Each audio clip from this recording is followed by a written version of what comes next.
Trong những năm gần đây, khi mà Trung Quốc đang từng bước hiện thực hóa yêu sách đường lưỡi bò, thì không ít học giả đã lên tiếng phê phán trực diện yêu sách đường lưỡi bò của Trung Quốc. Đường lưỡi bò cũng trở thành chủ đề được bàn thảo nhiều tại các cuộc hội thảo, tọa đàm về vấn đề Biển Đông. Các luật sư, chuyên gia và các nhà nghiên cứu đều cho rằng đường lưỡi bò hoàn toàn không có cơ sở pháp lý, vi phạm Công ước Liên Hợp Quốc về luật biển năm 1982.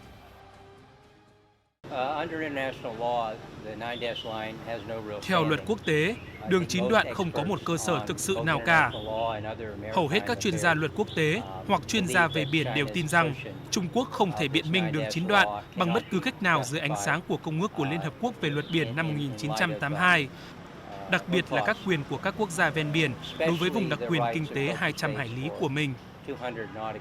Đường 9 đoạn chắc chắn là một sự đe dọa đối với quyền của các quốc gia ven biển, bởi vì theo như Công ước của Liên Hợp Quốc về luật biển năm 1982, mọi quốc gia đều có quyền đối với vùng đặc quyền kinh tế rộng 200 hải lý.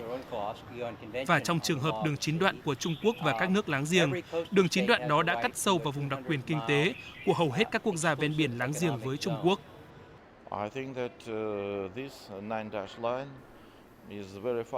Tôi cho rằng đường 9 đoạn không phù hợp với luật quốc tế. Không hiểu sao tôi cho rằng ở Trung Quốc, họ nhìn bản đồ, sau đó lấy một cây bút chì và vẽ ra đường 9 đoạn, kiểu như vậy. Họ không thể dựa vào luật quốc tế, vào lịch sử, vào hoàn cảnh chính trị đương thời, vào mối quan hệ, vân vân. Tôi nghĩ đó là ý chí của một số người. Họ cho rằng 80% diện tích của Biển Đông là của họ, và họ lấy bút chì vẽ ra đường 9 đoạn, rồi gọi đó là lãnh thổ của mình.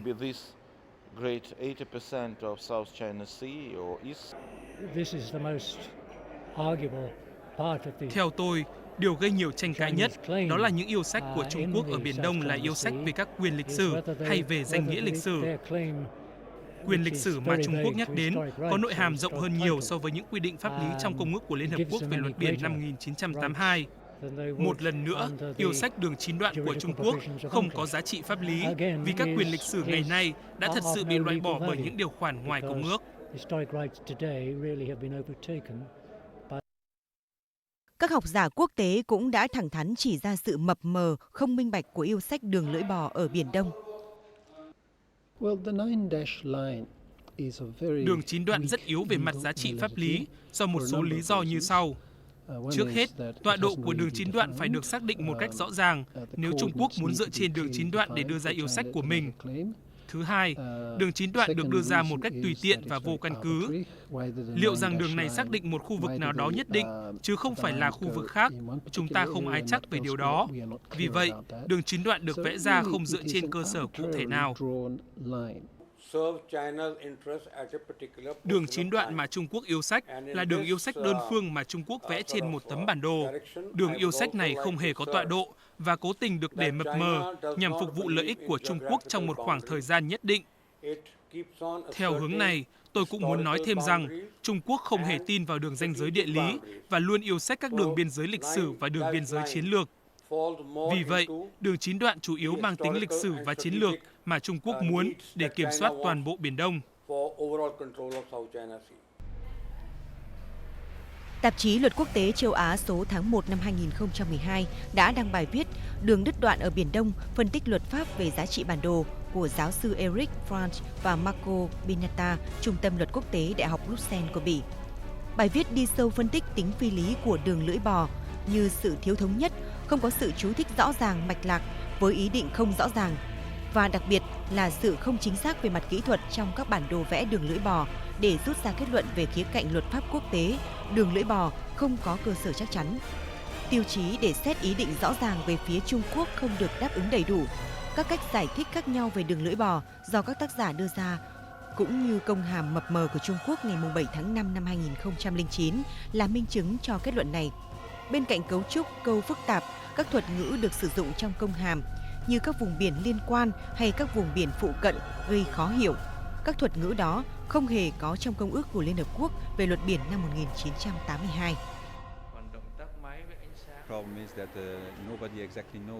Rất khó để chứng minh yêu sách này theo luật quốc tế hiện đại, nhất là khi không ai biết chính xác nội dung của yêu sách này là gì. Tất cả những gì Trung Quốc làm là đính kèm tấm bản đồ vào tài liệu họ gửi lên Liên Hợp Quốc, và điều đó đã châm ngòi cho cộng đồng quốc tế, vì Trung Quốc là nước duy nhất ở cấp độ quốc tế muốn tận dụng yêu sách này.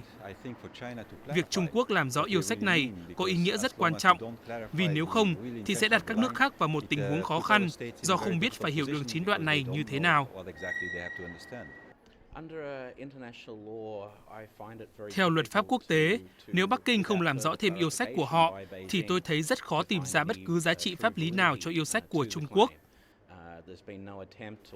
Họ đưa ra những lý lẽ dựa trên vùng đặc quyền kinh tế, dựa trên việc liệu nó có được mở rộng từ các đảo như các yêu sách mà họ đã đưa ra. Về điểm này, như thể có một ai đó đã vẽ ra đường chín đoạn và họ không có bất kỳ giá trị pháp lý nào cho nó dựa theo luật pháp quốc tế. Tạp chí Luật Quốc tế của Mỹ số 1 năm 2013 đã đăng bài viết phân tích pháp lý về yêu sách các quyền lịch sử của Trung Quốc ở Biển Đông của ông Pierre-Marie Dupuy, giáo sư công pháp quốc tế tại Đại học Paris. Bài viết đưa ra nhiều lập luận chứng minh cho sự mơ hồ của yêu sách đường lưỡi bò và nhận định rằng trong bối cảnh phạm vi các yêu sách biển của Trung Quốc không được rõ ràng, việc công bố bản đồ đường lưỡi bò vào năm 2009 có thể được nhìn nhận như một mưu toan nhằm làm rõ hơn phạm vi các yêu sách này. Tuy nhiên, không những không tạo ra được sự minh họa tốt hơn về các yêu sách của Trung Quốc ở Biển Đông, bản đồ này lại tạo thêm những nghi ngờ hơn nữa về phạm vi và các luận giải pháp lý của Trung Quốc. Vấn đề rất lớn mà yêu sách này của Trung Quốc đặt ra đó là nó được bao phủ bởi sự mập mờ. Và càng ngày thì chúng ta càng không xác định được bản chất cũng như nội hàm của yêu sách này. Điều chắc chắn đó là yêu sách này trước tiên là yêu sách về chủ quyền lãnh thổ, rồi sau đó mới là yêu sách biển. Về phạm vi, nó bao gồm một phần rộng lớn của Biển Đông. Vì thế, một vấn đề đặt ra là yêu sách này phù hợp như thế nào với các quyền của tất cả các quốc gia ven biển khác. Trong luật quốc tế, chúng ta không thể dựa vào một phán quyết mang tính chính trị và càng không thể chỉ dựa vào một yêu sách chỉ xoay quanh thuật ngữ lịch sử. Thực sự Trung Quốc là một nước lớn và mạnh trong khu vực từ hàng nghìn năm nay, nhưng các quốc gia khác trong khu vực cũng có quyền của mình đối với các không gian biển nhất định, được xác định trên cơ sở các quy định của luật biển mà ngày nay đã được pháp điển hóa trong Công ước Luật Biển. Kết quả của một cuộc đàm phán thực chất trong vòng hơn 10 năm. Các nước trong khu vực như Trung Quốc, Philippines hay Việt Nam đều là thành viên của công ước này. Vì thế, đây chính xác là luật sẽ được áp dụng cho các nước này. Ngay cả các học giả Trung Quốc và Đài Loan cũng phải thừa nhận về sự thiếu minh bạch trong yêu sách đường lưỡi bò của Trung Quốc. Giáo sư Datin Kuan Seung Wang, Giám đốc Viện Khoa học Chính trị, Đại học Quốc gia Đài Loan cho rằng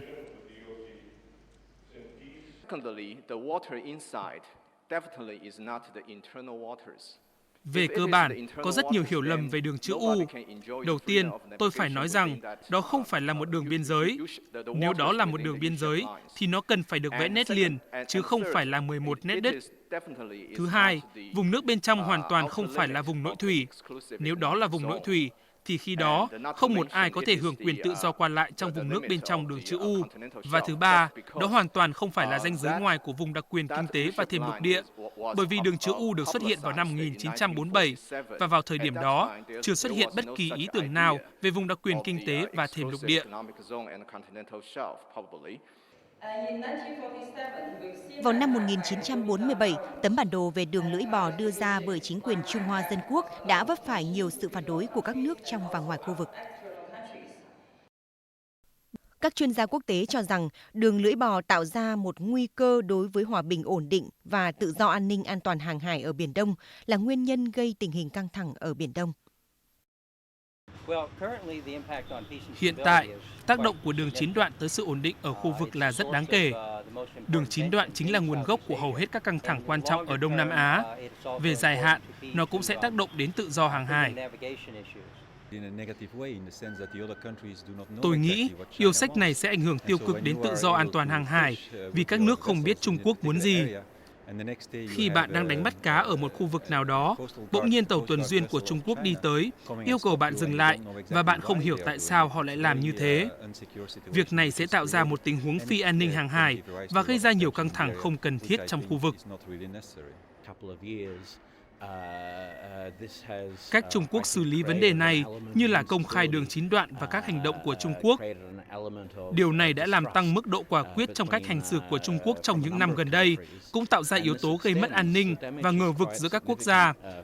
Và sự mở rộng của nó làm tổn hại khá nhiều tới chính sách ngoại giao mềm mỏng của Trung Quốc, bởi vì sự thiếu tin cậy và nghi ngờ không chỉ ở các nước có yêu sách, mà còn tới các nước láng giềng trong khu vực như là đất nước của tôi, nước Úc.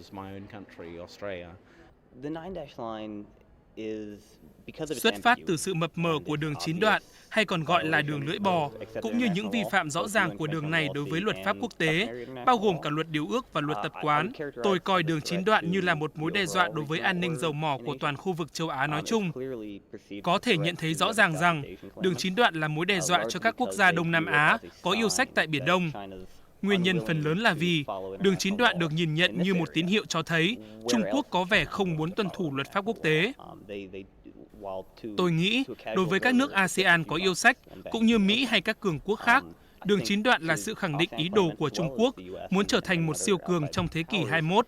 Những gì chúng ta nhìn thấy hiện tại, đó là Trung Quốc đang mong muốn biến đường chín đoạn trở thành căn cứ pháp lý duy nhất, đáp ứng được những lợi ích của mình, nhưng đồng thời cũng cho phép Trung Quốc bỏ qua luật pháp quốc tế. Đó rõ ràng không phải là cách thức để có được sự ổn định.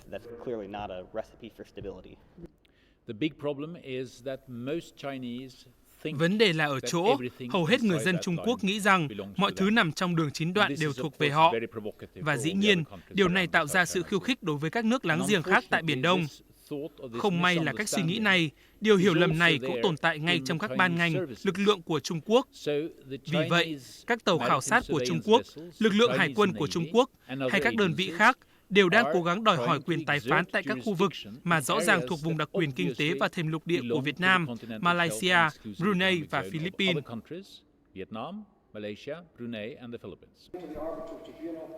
Giáo sư Colin Thayer, Học viện Quốc phòng Australia chỉ ra rằng bản đồ đường lưỡi bò của Trung Quốc không phù hợp với cách vẽ bản đồ thông thường. Nguyên tắc cơ bản của luật biển quốc tế là đất thống trị biển, phải có chủ quyền trên đất liền, và các đảo mới có quyền đòi hỏi mở rộng vùng đặc quyền kinh tế và thềm lục địa. Ví dụ bờ biển Việt Nam là đất liền thì Việt Nam có thể tuyên bố chủ quyền 200 hải lý. Nhưng đối với trường hợp của Trung Quốc thì không hiểu dựa vào đâu, hòn đảo nào để xác định vùng đặc quyền kinh tế 200 hải lý. Giờ đây, luật pháp quốc tế quy định rằng các đảo nhỏ không có ảnh hưởng, không thể căn cứ vào đó để vạch vùng đặc quyền kinh tế và thềm lục địa. Nhưng Trung Quốc lại đang đòi hỏi một khoảng mặt nước rộng tính từ những đảo nhỏ và bãi đá ngầm đó. Điều này là không thể chấp nhận được đối với luật pháp quốc tế.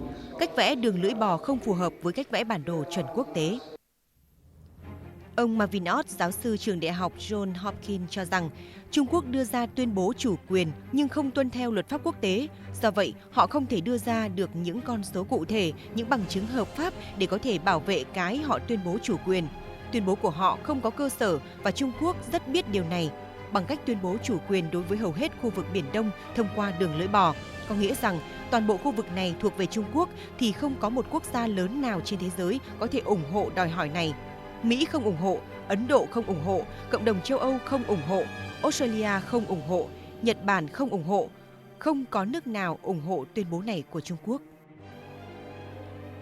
Tiến sĩ Thomas Jan, giảng viên Đại học Tổng hợp Mỹ tại Washington DC thì cho rằng, qua đường lưỡi bò, Trung Quốc muốn biến khu vực này từ vùng không có tranh chấp thành vùng tranh chấp. Và khi có tranh chấp, Trung Quốc sẽ coi đó là lý do để bảo vệ lợi ích cốt lõi của mình. Lời tuyên bố chủ quyền ở khu vực này của Trung Quốc là không có cơ sở vì nó rất xa Trung Quốc và không có các bằng chứng lịch sử. Hội thảo quốc tế triển vọng hợp tác những vấn đề hội tụ và động lực ở Biển Đông tại thủ đô Jakarta của Indonesia kết thúc ngày 31 tháng 5 năm 2011 đã ra tuyên bố Jakarta. Tuyên bố khẳng định việc Trung Quốc đòi hỏi chủ quyền lãnh hải với đường 9 đoạn trên bản đồ là không phù hợp và đã bị cộng đồng quốc tế chỉ trích.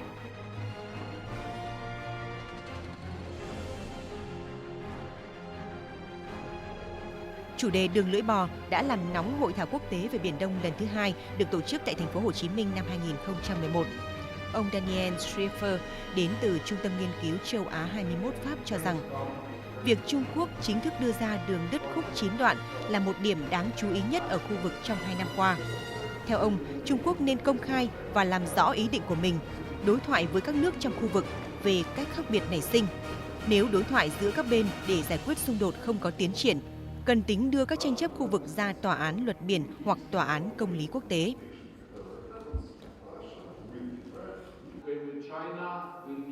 Trung Quốc sẽ cần phải từ bỏ ý nghĩ rằng đường lưỡi bò tượng trưng cho yêu sách gì khác ngoài yêu sách về chủ quyền đối với các đảo. Trung Quốc cần phải làm điều này bởi vì Trung Quốc cần được sự ổn định ở khu vực để Trung Quốc có thể tiếp tục phát triển kinh tế và duy trì sự ổn định trong nội bộ. Tại hội thảo về an ninh Biển Đông do Trung tâm Nghiên cứu Chiến lược và Quốc tế CSIS của Mỹ tổ chức tại Washington, D.C. năm 2012, Thượng nghị sĩ Mỹ Joe Lieberman, Chủ tịch Ủy ban An ninh Nội địa và các vấn đề của Chính phủ Hoa Kỳ cho rằng rõ ràng, những đòi hỏi chủ quyền của Trung Quốc tại Biển Đông là quá rộng. Đó là hành động gây hấn, buộc các nước khác phải hành động. Tôi hy vọng Trung Quốc cần phải dừng lại, không có thêm hành động nào thì mới có thể giúp giải quyết được các tranh chấp hiện nay. ông Peter Dutton, giáo sư nghiên cứu chiến lược, giám đốc Viện Nghiên cứu Hàng hải Trung Quốc tại Học viện Chiến tranh Hải quân Mỹ cho rằng, Công ước Liên Hợp Quốc về luật biển năm 1982, gọi tắt là UNCLOS, nói rõ rằng tuyên bố về quyền tài phán của một quốc gia đối với tài nguyên phải dựa trên yếu tố địa lý của đường bờ biển. Việc Trung Quốc tuyên bố quyền tài phán trong đường chữ U hay đường 9 khúc mà không đề cập dù là gián tiếp đến các đặc điểm địa lý từ bờ biển hay đường cơ sở là một vi phạm căn bản luật quốc tế. Ông Dutton nhấn mạnh rằng đường chữ U là một trong hai nguồn chính gây căng thẳng trên Biển Đông. Ngày 16 tháng 10 năm 2012, tại Paris đã diễn ra hội thảo về Biển Đông, vùng xung đột mới do Viện Quan hệ Quốc tế và Chiến lược IRIS và Quỹ Gabriel Péry, một tổ chức chuyên nghiên cứu chính trị có uy tín tại Pháp tổ chức. Hội thảo đã thu hút đông đảo các chuyên gia hàng đầu của Pháp và châu Âu về luật biển quốc tế và địa chính trị. Tại hội thảo, các đại biểu đã có nhiều tham luận, trong đó khẳng định đường lưỡi bò không có cơ sở pháp lý. Đồng tình với ý kiến các chuyên gia luật khác tại hội thảo khi vạch rõ thái độ không nhất quán của Trung Quốc trước quốc tế và trong lĩnh vực luật pháp. Giáo sư David Scott thuộc Đại học Brunel của Anh chia sẻ, khi đưa bản đồ đường lưỡi bò ra Liên Hợp Quốc, Trung Quốc muốn vùng biển này được công nhận chính thức và mang tính hợp pháp. Thế nhưng, cùng lúc đó, Trung Quốc lại từ chối đưa ra các bằng chứng kỹ thuật cho tấm bản đồ, từ chối tuân thủ Công ước Liên Hợp Quốc về luật biển 1982 và cũng không muốn đưa các vấn đề tranh chấp với các nước láng giềng ra một định chế tài phán quốc tế nào. Bà Monique Camillier Gendro, giáo sư công pháp và khoa học chính trị ở trường Đại học Paris 7 Denis Diderot, nguyên chủ tịch Hội luật gia châu Âu kết luận, điều quan trọng là phải có sự đồng ý của các quốc gia khác thì đó mới có thể coi là quyền hợp pháp. Nếu các nước khác không đồng ý thì không thể gọi là Trung Quốc có quyền và có tính hợp pháp về đường lưỡi bò được. Ngày 7 tháng 3 năm 2013, Tiểu ban An ninh Quân sự Nghị viện châu Âu lần đầu tiên tổ chức điều trần công khai về Biển Đông. Phát biểu tại buổi điều trần, bà Teresa Fallon, nghiên cứu viên thuộc Viện châu Âu nghiên cứu về châu Á nhấn mạnh đường lưỡi bò chiếm 80% diện tích Biển Đông, làm phức tạp tình hình. Tại cuộc hội thảo Biển Đông, Trung tâm của Hòa bình và An ninh khu vực châu Á-Thái Bình Dương do Trung tâm châu Á toàn cầu hóa thuộc Trường Chính sách Công Lý Quang Diệu Singapore và Asia Society Hoa Kỳ tổ chức tại New York, Hoa Kỳ từ ngày 13 đến ngày 15 tháng 3 năm 2013. Cựu trợ lý Ngoại trưởng Mỹ Christopher Hill cho rằng yêu sách đường lưỡi bò biến Biển Đông thành hồ riêng của Trung Quốc. Chính Trung Quốc là người khởi đầu những rắc rối ở Biển Đông. Tại hội thảo, các học giả quốc tế đã yêu cầu Trung Quốc giải thích về yêu sách đường lưỡi bò. Tại hội thảo đã lưu hành bài viết nhan đề Đường lưỡi bò tại Biển Nam Trung Hoa, lịch sử, quy chế và ý nghĩa của ông Cao Chí Quốc, thẩm phán Tòa án Quốc tế về luật biển, và ông Giả Bình Bình, giáo sư luật Đại học Thanh Hoa Trung Quốc, đăng trên tạp chí Luật Quốc tế Mỹ số ra tháng 1 năm 2012. Đã đưa ra những lập luận của Trung Quốc về đường lưỡi bò. Một số học giả có uy tín đánh giá các lập luận của Trung Quốc yếu, vô lý về nhiều mặt. Ông Bernard Osman, giáo sư trường Đại học Miami của Mỹ nói rằng cách dùng lịch sử để lý giải của một số học giả Trung Quốc là nguy hiểm nếu được áp dụng cả ở các nơi khác trên thế giới. Tại cuộc hội thảo Biển Đông lần thứ 5 được tổ chức tại Hà Nội tháng 11 năm 2013, ông Pierre-Marie Dupuy, giáo sư công pháp quốc tế Đại học Paris đã có bài tham luận đưa ra các lập luận phản bác lại những nội dung trong bài viết của ông Cao Chí Quốc và ông Giả Bình Bình, kết luận rằng các chi tiết trong bài viết của ông Cao và ông Giả cũng đã thể hiện sự mơ hồ, thậm chí còn làm người khác thấy khó hiểu hơn về đường chín đoạn. Bên lề của hội thảo quốc tế với chủ đề Chủ quyền đối với hai quần đảo Hoàng Sa và Trường Sa, những khía cạnh lịch sử và pháp lý, tổ chức tại Quảng Ngãi, Việt Nam, ngày 7 tháng 4 năm 2013. Trung Quốc cho rằng yêu sách có từ năm 1947 và Trung Quốc gia nhập Công ước năm 1992. Do đó, yêu sách của Trung Quốc có trước luật quốc tế, trước khi có quy chế về vùng đặc quyền kinh tế. Trung Quốc không ngừng nhắc đến luật quốc tế, Công ước của Liên Hợp Quốc về luật biển năm 1982, nhưng chưa bao giờ nói cho chúng ta biết thực sự yêu sách đó là như thế nào. Hôm nay, chúng ta có nghe ở hội thảo rằng các quyền lịch sử không thể là cơ sở cho yêu sách đường lưỡi bò được. Các vịnh lịch sử hay các chế độ đặc biệt khác không hề có cơ sở trong luật. Đó chỉ là một kiểu ngụy trang cho yêu sách rất mập mờ mà Trung Quốc mong muốn. Bất kỳ ai đã từng nghiêm túc nghiên cứu vấn đề này đều biết rằng đường chín đoạn hay còn gọi là đường lưỡi bò hoàn toàn không hợp pháp, không có cơ sở theo luật quốc tế. Đường yêu sách này do một công chức người Đài Loan đưa ra vào năm 1947 và sau đó được chính phủ lục địa áp dụng, nhưng hoàn toàn không hề có cơ sở pháp lý. Đó là một đường yêu sách quá tham lam, bao gồm 75.000 dặm vuông. Mặc dù đây là vấn đề trọng tâm trong chính sách của Trung Quốc ở Biển Đông, tuy nhiên, yêu sách này lại không hề có cơ sở pháp lý.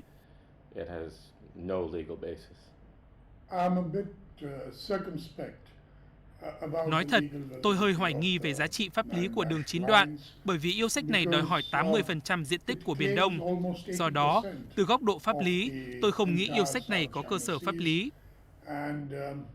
Yêu sách này hơi thái quá, bởi vì Trung Quốc muốn yêu sách các đường giao thông huyết mạch trên biển, nối liền với Ấn Độ Dương.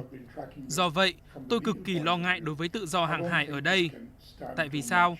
Bởi vì hiện nay, Trung Quốc đang yêu sách 80% diện tích Biển Đông. Điều này rất ngược đời, bởi vì nếu Trung Quốc yêu sách như vậy, thì vấn đề tự do hàng hải qua các đường giao thông huyết mạch trên biển và cả những người sử dụng các đường giao thông đó phải làm thế nào?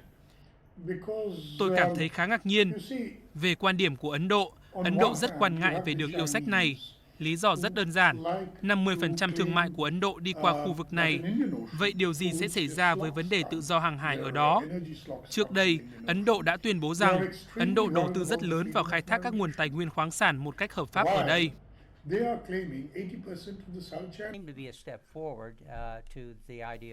Ngày 6 tháng 5 năm 2013, tại thủ đô Washington DC của Mỹ đã diễn ra cuộc hội thảo về các khía cạnh pháp lý trong tranh chấp chủ quyền trên Biển Đông. Hội thảo do Trung tâm Stimson của Mỹ tổ chức với sự tham dự của nhiều học giả, các nhà nghiên cứu, chuyên gia pháp lý và các luật gia có uy tín trên thế giới.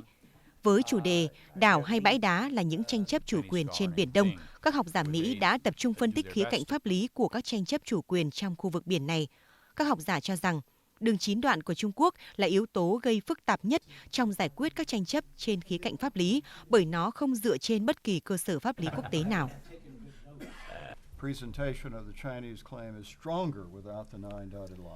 Thực chất, tôi có thể nói rằng yêu sách của Trung Quốc đưa ra sẽ mạnh hơn nếu không có đường chín đoạn, bởi vì bất kỳ ai hiểu biết về luật biển đều biết rằng đường chín đoạn là hoàn toàn phi lý. Chính vì vậy, tất cả những gì Trung Quốc đang tiến hành chính lại làm yếu đi yêu sách của nước này. Ví dụ, những yêu sách của Trung Quốc dựa trên đường chín đoạn, đi ngược lại những vấn đề chủ quyền tập trung trên những cấu trúc riêng biệt. Đây là một trường hợp điển hình. Theo tôi, thì lợi ích của tất cả các nước là loại bỏ được đường chín đoạn, một yêu sách không phù hợp với luật biển hiện đại, và theo quan điểm của tôi, còn không nhất quán với lợi ích quốc gia của Trung Quốc.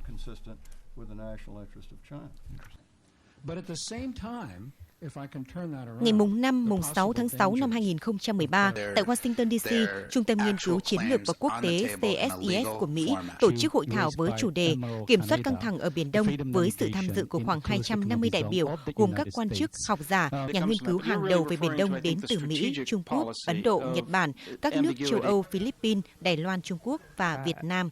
Một lần nữa, yêu sách đường lưỡi bò lại được các đại biểu mổ xẻ.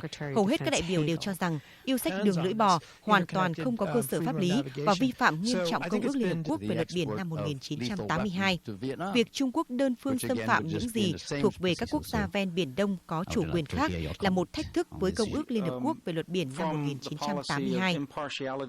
Tại hội thảo, ông Peter Dutton, giáo sư nghiên cứu chiến lược, giám đốc Viện Nghiên cứu Hàng hải Trung Quốc tại Học viện Chiến tranh Hải quân Mỹ cho rằng Bản thân đường lưỡi bò không có cơ sở pháp lý trong luật quốc tế để Trung Quốc có thể yêu sách quyền tài phán đối với các vùng biển ở Biển Đông. Vì vậy, nếu đường lưỡi bò liên quan đến một yêu sách về quyền tài phán đối với các vùng biển, thì yêu sách đó sẽ không được ủng hộ trong luật pháp quốc tế, bởi điều này đã được thể hiện rất rõ ràng từ các tòa án quốc tế và tất cả các nước có liên quan. Cách duy nhất để yêu sách quyền tài phán đối với các vùng biển là thông qua cơ sở địa lý. Vì vậy, Trung Quốc chỉ có thể yêu sách quyền tài phán đối với các vùng biển ở Biển Đông dựa vào cơ sở địa lý. Không phải đường lưỡi bò, lịch sử hay quyền lực, mà chỉ có thể yêu sách dựa trên cơ sở địa lý và luật biển quốc tế. Bà Bonnie Glaser, cố vấn cấp cao về châu Á, Trung tâm Nghiên cứu Chiến lược và Quốc tế CSIS của Mỹ cho rằng các quốc gia nên đưa tranh chấp Biển Đông ra tòa án quốc tế. Dĩ nhiên có thể dựa vào các cơ chế của Công ước Luật Biển năm 1982 để giải quyết các tranh chấp biển, nhưng trước tiên các nước cần phải làm rõ các yêu sách hiện có của mình.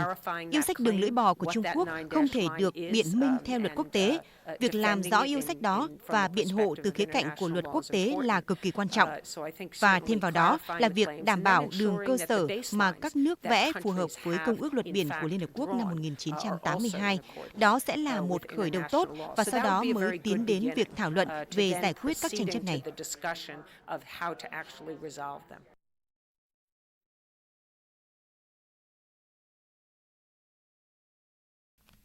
Trong bối cảnh Trung Quốc đẩy mạnh các hoạt động nhằm thực thi yêu sách đường lưỡi bò, ngày 22 tháng 1 năm 2013, Philippines chính thức khởi kiện Trung Quốc ra tòa trọng tài theo quy định tại phần 15 mục 2 và phụ lục 7 của Công ước Liên Hợp Quốc về luật biển năm 1982. Quan điểm bao trùm trong tuyên bố khởi kiện của Philippines là quyền của mỗi quốc gia ven biển phải được xác lập phù hợp với quy định của Công ước Liên Hợp Quốc về luật biển năm 1982 và các quyền đó phải được tôn trọng bởi các quốc gia khác, cụ thể ở đây là Trung Quốc. Nội dung khởi kiện của Philippines gồm 13 yêu sách cụ thể. Trong đó, nội dung quan trọng nhất là bác bỏ yêu sách phi lý đường lưỡi bò. Philippines yêu cầu tòa ra phán quyết yêu sách đường lưỡi bò vi phạm Công ước Liên Hợp Quốc về luật biển năm 1982 và không có giá trị. Mặc dù Trung Quốc phản đối Philippines khởi kiện và không tham gia vụ kiện, tiến trình vụ kiện vẫn diễn ra theo đúng các quy định của Công ước Liên Hợp Quốc về luật biển năm 1982. Tòa trọng tài cho vụ kiện của Philippines được thành lập gồm 5 trọng tài viên do ông Thomas Mensah, quốc tịch Ghana, nguyên chánh án của Tòa án Quốc tế về luật biển, là chủ tịch tòa trọng tài. Tòa trọng tài đã chính thức đi vào hoạt động. Các trọng tài viên được bổ nhiệm cho tòa trọng tài vụ kiện của Philippines được đánh giá là các luật sư có uy tín, nhiều kinh nghiệm, từng là thẩm phán của Tòa án Quốc tế về luật biển ITLOS hoặc hành nghề luật sư lâu năm. Nhiều kinh nghiệm nên phán quyết của tòa được coi là đáng tin cậy. Cả thế giới đang chờ đợi sự phán quyết công minh của các quan tòa về tính phi lý của yêu sách đường lưỡi bò ở Biển Đông. Một phán quyết sáng suốt công tâm của tòa trọng tài dựa trên các quy định của luật pháp quốc tế, Công ước Liên Hợp Quốc về luật biển năm 1982 sẽ là cơ sở cho việc duy trì hòa bình, ổn định, bảo đảm tự do an ninh, an toàn hàng hải ở Biển Đông, đáp ứng lòng mong đợi của cả cộng đồng quốc tế.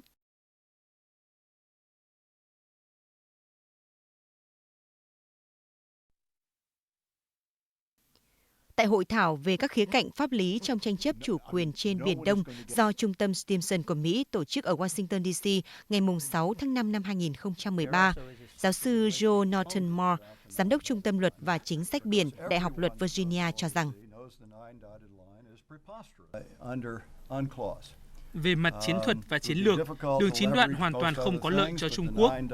Trên thực tế, Philippines đã thách thức đường 9 đoạn bằng cách kiện nước này dựa trên Công ước của Liên Hợp Quốc về luật biển.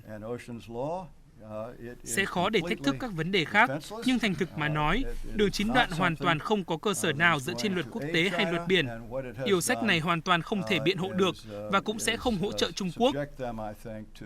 Và những gì quốc gia này đang làm là đưa họ vào tình thế thất bại về mặt chiến lược, do thực tế là trọng tài có thể được thành lập để chống lại họ dựa trên yêu sách này. Và điều này không phải là lợi ích của Trung Quốc theo nhiều cách khác nhau mà Trung Quốc thực sự có lợi. Nhiều chuyên gia quốc tế đã lên tiếng ủng hộ cho việc sử dụng các công cụ pháp lý để giải quyết tranh chấp ở Biển Đông. Philippines nói rằng họ muốn tòa xem xét liệu đường chín đoạn và những vùng biển khác mà Trung Quốc đang cố chiếm đoạt dựa trên những đảo đá và dạng san hô có phù hợp với Công ước của Liên Hợp Quốc về luật biển hay không. Và đây là trường hợp mà tòa có thể làm việc không cần có sự tham gia của Trung Quốc. Và về mặt lý thuyết, dù sao đi nữa thì Trung Quốc cũng không thể, ít nhất là không công khai hoặc chính thức ngăn cản quá trình này. Yêu sách đường lưỡi bò xâm phạm vùng đặc quyền kinh tế và yêu sách của các quốc gia khác. Đây là điều quá tham vọng. Tôi hy vọng tòa trọng tài thụ lý đơn kiện của Philippines sẽ xem xét yêu sách này và sẽ đưa ra phán quyết nhằm làm rõ hơn những gì mà Trung Quốc có thể yêu sách và những gì mà Trung Quốc không thể yêu sách. Tôi nghĩ rằng vụ kiện này có ý nghĩa quyết định. Đây là nỗ lực đầu tiên để buộc Trung Quốc phải đưa ra quyết định liệu họ có sẵn sàng tuân thủ luật pháp quốc tế trong tranh chấp này hay không. Có những quan ngại cho rằng nếu quyết định đó dồn Trung Quốc vào chân tường, thì có thể Bắc Kinh sẽ chỉ đơn giản phản kháng lại bằng cách phớt lờ và vẫn tiếp tục vươn xa ra biển. Tôi tin rằng có thể Trung Quốc sẽ quyết định đó không phải là lợi ích của Trung Quốc trong trường hợp tòa ra được phán quyết. Trung Quốc sẽ thấy rằng họ sẽ bị mất nhiều lòng tin hơn nếu phớt lờ phán quyết. Và thậm chí tất cả những gì mà tòa sẽ làm là ra một phán quyết về đường chín đoạn và buộc Trung Quốc phải làm rõ yêu sách đó. Điều đó sẽ mang lại lợi ích cho toàn bộ khu vực. Việc sử dụng trọng tài xét xử tranh chấp vẫn đang diễn ra và có khả năng sẽ trở nên rất quan trọng. Tôi hy vọng tòa trọng tài sẽ nhận thấy họ có thẩm quyền giải quyết đối với ít nhất một trong số các yêu cầu từ phía Philippines. Như vậy, chúng ta sẽ có được những giải thích mang tính chất pháp lý đối với quy chế của bãi, đá và đảo tại Biển Đông. Tôi cho rằng vụ kiện cũng đem lại lợi ích cho phía Trung Quốc, vì nếu yêu cầu của Philippines được làm rõ, Trung Quốc sẽ dễ dàng hơn trong việc xác định lại đường chữ U của mình, đúng với ý nghĩa vốn có của các yêu sách đối với đảo và các vùng biển, được tạo ra từ hiệu lực pháp lý của các đảo đó.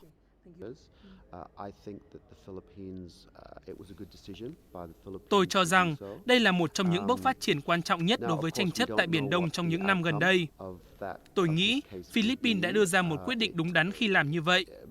Hiện tại, chúng ta chưa biết phán quyết của vụ kiện sẽ như thế nào, nhưng nếu tòa đưa ra phán quyết rằng đường chín đoạn không phù hợp với Công ước của Liên Hợp Quốc về luật biển năm 1982, thì tôi nghĩ vụ kiện có một giá trị pháp lý quan trọng, với phần thắng nghiêng nhiều hơn về phía Philippines, và đồng thời áp lực sẽ dồn lên phía Trung Quốc nhiều hơn, nhằm buộc họ phải làm rõ yêu sách của mình, cũng như biện minh cho những yêu sách đó theo luật quốc tế. Tại hội thảo về Biển Đông do Trung tâm Nghiên cứu Chiến lược và Quốc tế CSIS của Mỹ tổ chức tháng 6 năm 2013, nhiều đại biểu đã lên tiếng mạnh mẽ ủng hộ việc giải quyết vấn đề Biển Đông tại các cơ quan tài phán quốc tế. Quyền trợ lý Ngoại trưởng Mỹ Joe Yun nói, các bên liên quan cần giải quyết tranh chấp bằng các biện pháp hòa bình như đàm phán ngoại giao, hòa giải với sự trợ giúp của bên thứ ba hoặc trọng tài quốc tế. Giáo sư Peter Dutton nhấn mạnh, không phải lịch sử, không phải quyền lực mà phải là luật pháp quốc tế nên được sử dụng để quyết định các vấn đề ở Biển Đông. Sức mạnh đáng kể nhất của một điều luật, điều ước quốc tế là thiết lập các chuẩn mực và hành vi được mong đợi. Yêu sách đường lưỡi bò đã bị cả cộng đồng quốc tế phê phán, coi đây là nguyên nhân làm cho tình hình Biển Đông căng thẳng và phức tạp, đe dọa tự do, an toàn, an ninh hàng hải ở Biển Đông.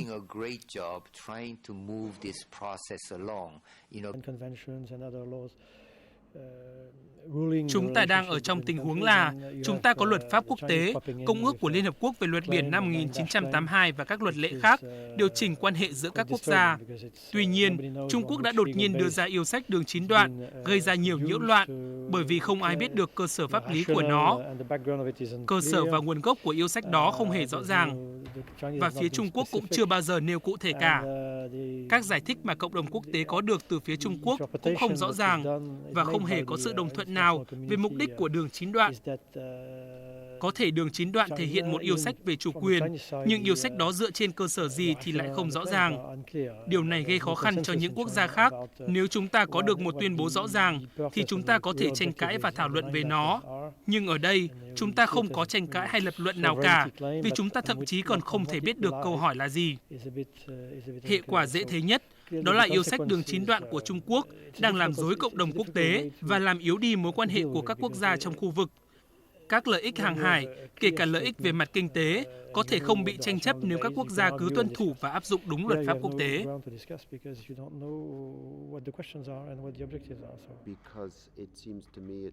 Tôi ngày càng tin rằng đường chín đoạn là điểm mấu chốt cho vấn đề Biển Đông.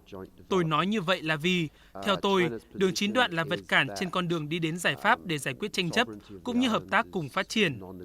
Theo phía Trung Quốc, quan điểm của họ là chủ quyền đối với các đảo là không thể đàm phán, không thể tranh cãi trong ngôn ngữ của Trung Quốc.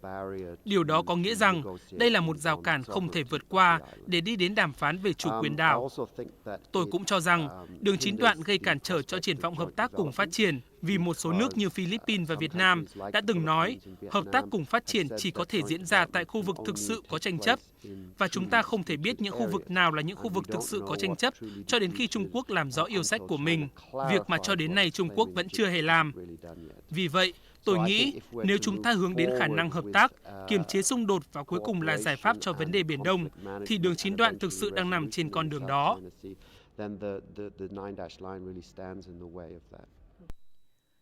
Ngày 5 tháng 2 năm 2014, phát biểu tại cuộc điều trần của Ủy ban Đối ngoại Hạ viện Mỹ, trợ lý Ngoại trưởng Mỹ Daniel Russell đã lần đầu tiên phê phán trực diện yêu sách đường lưỡi bò của Trung Quốc ở Biển Đông. Có một mối quan ngại ngày càng lớn về mô thức ứng xử tại Biển Đông thể hiện nỗ lực ngày càng tăng của Trung Quốc nhằm khẳng định quyền kiểm soát đối với khu vực nằm trong cái gọi là đường chín đoạn, bất chấp sự phản đối của các quốc gia láng giềng và bất chấp sự thiếu hụt lời giải thích hoặc cơ sở rõ ràng theo luật quốc tế liên quan đến chính phạm vi của yêu sách này. Sự thiếu rõ ràng của Trung Quốc liên quan đến các yêu sách của nước này tại Biển Đông đã tạo nên sự không chắc chắn, bất an và bất ổn tại khu vực. Điều này làm hạn chế triển vọng đạt tới một giải pháp tất cả đều có thể chấp nhận được, hoặc những dàn xếp khai thác chung công bằng giữa các bên có yêu sách. Tôi muốn nhấn mạnh quan điểm rằng, theo luật quốc tế, các yêu sách về vùng biển tại Biển Đông phải xuất phát từ các cấu trúc đất. Việc sử dụng đường chín đoạn của Trung Quốc nhằm yêu sách các quyền trên biển không dựa trên các yêu sách cấu trúc đất là không phù hợp với luật pháp quốc tế. Cộng đồng quốc tế sẽ hoan nghênh nếu Trung Quốc làm rõ hoặc điều chỉnh đường chín đoạn của mình nhằm đưa yêu sách này phù hợp với luật biển quốc tế. Yêu sách đường lưỡi bò bị cả cộng đồng quốc tế lên án. Trung Quốc, với trách nhiệm của một nước lớn, thành viên Công ước Liên Hợp Quốc về luật biển năm 1982, cần rút lại yêu sách phi lý này và làm rõ các yêu sách của họ trên cơ sở luật pháp quốc tế, Công ước Liên Hợp Quốc về luật biển năm 1982. Việt Nam có đầy đủ cơ sở pháp lý, lịch sử và thực tế quản lý để khẳng định chủ quyền, quyền chủ quyền và quyền tài phán đối với các vùng biển của mình được xác lập phù hợp với Công ước của Liên Hợp Quốc về luật biển năm 1982, các điều ước quốc tế mà Việt Nam là thành viên và các văn bản pháp lý của Việt Nam. Việt Nam sẽ áp dụng mọi biện pháp hòa bình phù hợp và cần thiết để bảo vệ chủ quyền, quyền chủ quyền, quyền tài phán cũng như các lợi ích quốc gia hợp pháp và chính đáng khác của mình ở Biển Đông, phù hợp với Hiến chương Liên Hợp Quốc, luật pháp quốc tế và Công ước của Liên Hợp Quốc về luật biển năm 1982. Trong bài phát biểu tại lễ khai mạc đối thoại Shangri-La lần thứ 12, tối 31 tháng 5 năm 2013, Thủ tướng Nguyễn Tấn Dũng đã truyền đi thông điệp rõ ràng về chủ trương chính sách của Việt Nam đối với các vấn đề liên quan ở Biển Đông. Đã nhận được sự đón nhận và hưởng ứng tích cực của bạn bè quốc tế. Phát biểu của Thủ tướng Nguyễn Tấn Dũng tại đối thoại Shangri-La ngày 31 tháng 5 năm 2013 về xây dựng lòng tin chiến lược đã được cộng đồng quốc tế đánh giá cao. Trong đó, Thủ tướng đã nêu rõ những quan điểm của Việt Nam trên vấn đề Biển Đông. Việt Nam trước sau như một, kiên trì nguyên tắc giải quyết bằng biện pháp hòa bình, tuân thủ luật pháp quốc tế, tôn trọng độc lập, chủ quyền và lợi ích chính đáng của nhau. Các bên liên quan đều phải kiềm chế, không sử dụng vũ lực và đe dọa sử dụng vũ lực. Một lần nữa, Việt Nam khẳng định tuân thủ nhất quán tuyên bố nguyên tắc 6 điểm của ASEAN về Biển Đông, nỗ lực làm hết sức mình cùng ASEAN và Trung Quốc nghiêm túc thực hiện DOC và sớm đạt được COC.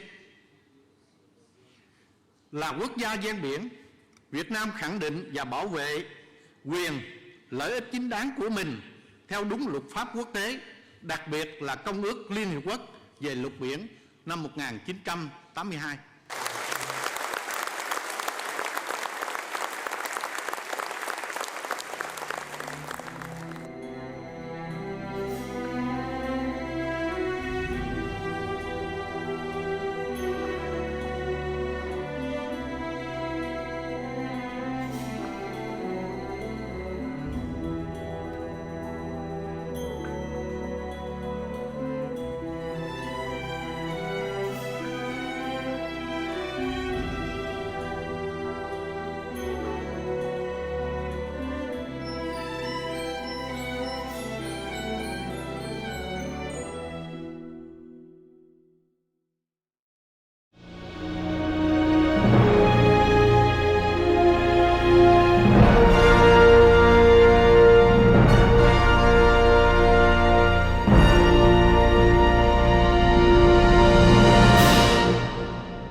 recent years, as China has been gradually realizing its 9-line claim, a number of scholars have voiced direct criticism against it. The 9-line has also been picked as a topic for discussion in many conferences and workshops on the South China Sea issue. Lawyers, experts and researchers all agree that the 9-line has absolutely no legal basis and constitutes a violation of the United Nations Convention on the Law of the Sea, 1982. Under international law, the 9-line has no real standing.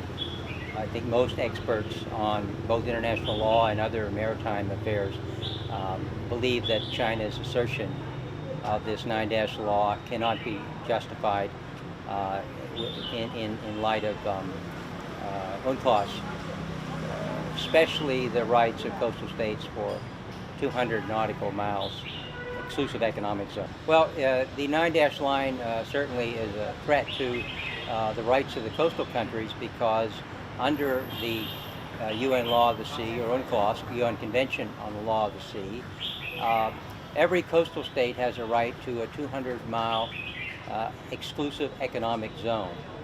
And in the case of China's 9-line and its neighbors, that line cuts deeply into the coastal economic zones, or exclusive economic zones, of almost all of its maritime neighbors.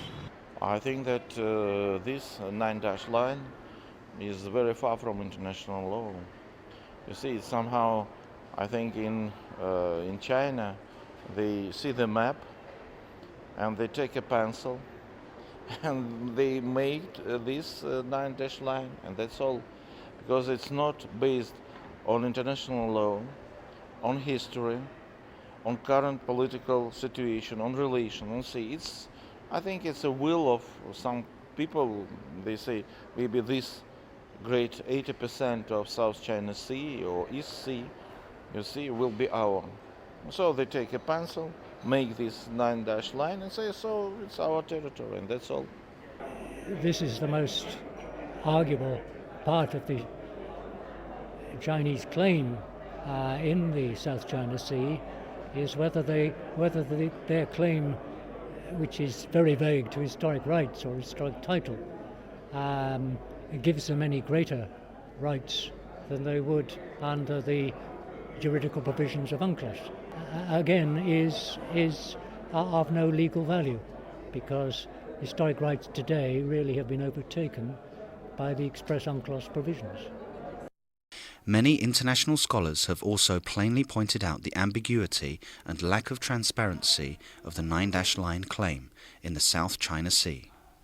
Well, the 9-line is of very weak legal validity for a number of reasons. One is that it hasn't really been defined. The coordinates need to be clearly defined for China to make a claim. A second reason is that it's very arbitrary. Why did the 9-line, why do the lines go in one particular area and not elsewhere? We are not clear about that. So really it is an arbitrarily drawn line. The 9-line that is being asserted by China is a unilateral line that China has drawn across the maps. It is not supported by any coordinates. It has deliberately been left ambiguous to serve China's interests at a particular portion of time. And in this direction, I would also like to assert that China does not believe in geographical boundaries. It keeps on asserting historical boundaries and strategic boundaries. So 9-line falls more into the historical and strategic needs that China wants for overall control of South China Sea.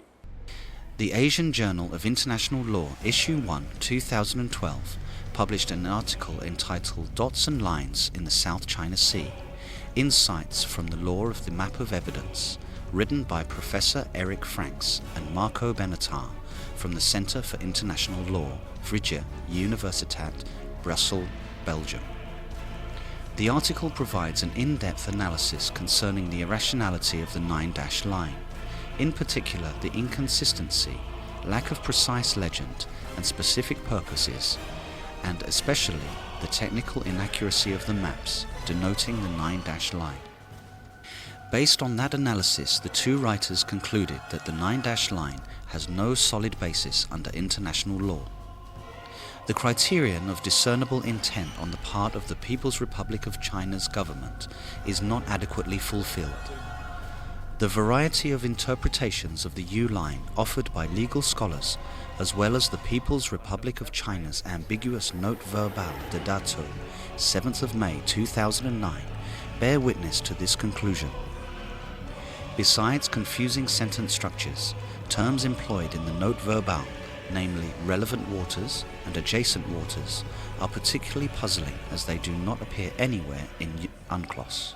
Yeah, it's a very difficult claim to substantiate with respect to modern contemporary international law. And especially the problem is that nobody exactly knows what the content of the claim is. The only thing that China did was attach the map to a document that they submitted to the United Nations. And this has been an important trigger for the international community, because it was only then that China apparently on the international level wanted to make use of that claim. And so it's very important, I think, for China to clarify what they really mean, because as long as you don't clarify the real intention of the line, it puts other states in a very difficult position because they don't know what exactly they have to understand. Under international law, I find it very difficult to without further clarification by Beijing, to find any true validity to the claim. There's been no attempt or no consistent attempt to provide some justification based on exclusive economic zones, based on whether it extends from islands that they allegedly claim. So at this point it seems that someone has just arbitrarily drawn a line that has no validity under international law. The American Journal of International Law, Issue 1, 2013, published an article entitled "A Legal Analysis of China's Historic Rights Claim in the South China Sea" by Pierre-Marie Dupuy, Professor of Public International Law, University of Paris. The article provides various arguments to prove the ambiguity of the 9-dash line claim, and notes that, in the context of the ongoing indeterminate geographical scope of China's maritime claim in the South China Sea, the production of the 9-dash line map in 2009 was perhaps an attempt to clarify the scope of that claim. However, far from providing helpful additional information, the map has cast additional doubts as to the geographical scope and legal justification of the claim. The major problem here is that China's claim is very ambiguous. Thus, it is hard for us to determine its nature and connotation. It is certain that this claim is a territorial claim, firstly, and then it is a maritime claim. With respect to its scope, it covers most of the South China Sea. Therefore, the question here is how this claim is consistent with other coastal states' rights. According to international law, we can neither rely on a judgment of political nature nor a claim with historic term. It is true that China has been a superpower in the region for thousands of years. However, other regional countries are also entitled to certain maritime space, as defined by the international law of the sea, which is now codified in UNCLOS, resulting from over 10 years of negotiation. Countries in the region, such as China, the Philippines and Vietnam, are parties to UNCLOS. Thus, UNCLOS is the law applicable to those countries. Even Chinese and Taiwanese scholars also have to admit the lack of transparency in the 9-dash line claim of China. Professor Dustin Quang-Xiang Huang, Director, Institute of Political Science, National Taiwan University, observes, But basically, I would just to say that there are a lot of misunderstanding about the U-shaped lines. First, I would like to say it is not the boundary line. If it is the boundary line, then it should be in a one continuous line, but not the 11 dashed lines. And secondly, the water inside definitely is not the internal waters. If it is the internal waters, then nobody can enjoy the freedom of navigation within that, the waters within the U-shaped lines. And the second, and third, it is definitely is not the outer limit of the exclusive economic zone. And not to mention, it is the limit of the continental shelf, just because that U-shaped line was publicized in 1947. At that time, there was no such idea of the exclusive economic zone and continental shelf, probably. In 1947, we've seen that map by the Kuomintang government and published the U-shaped line map that caused a lot of attention to the regional countries and also external countries. International scholars hold that the 9-dash line claim entails a risk to peace, stability, freedom and safety of navigation in the South China Sea and results in tensions in the area. Well, currently the impact on peace and stability is quite significant. It's a source of the most important tensions in Southeast Asia. In the longer term, it's also important to freedom of navigation issues. I think it can only do it in a negative way, in the sense that the other countries do not know exactly what China wants. And so when you are able to fish with your vessels in a particular area, and the next day you have a Coast Guard vessel of China coming and stop you, and you don't know exactly why they are doing it, it's a very unsecure situation which is created, and it can give rise to a lot of tension in the area, which I think is not really necessary. It has not been constructive, the way that China has handled this issue, to have published that line, and in conjunction, if we look at also the actions of China, it's somewhat increasingly assertive behaviour over the last couple of years. This has, I think, created an element of instability, created an element of distrust between from a number of countries, and this extends, the damage is quite significant for China's soft diplomacy or soft power, because the mistrust or distrust extends not just to certain claimant states, but also to other neighbouring countries to the region, such as my own country, Australia.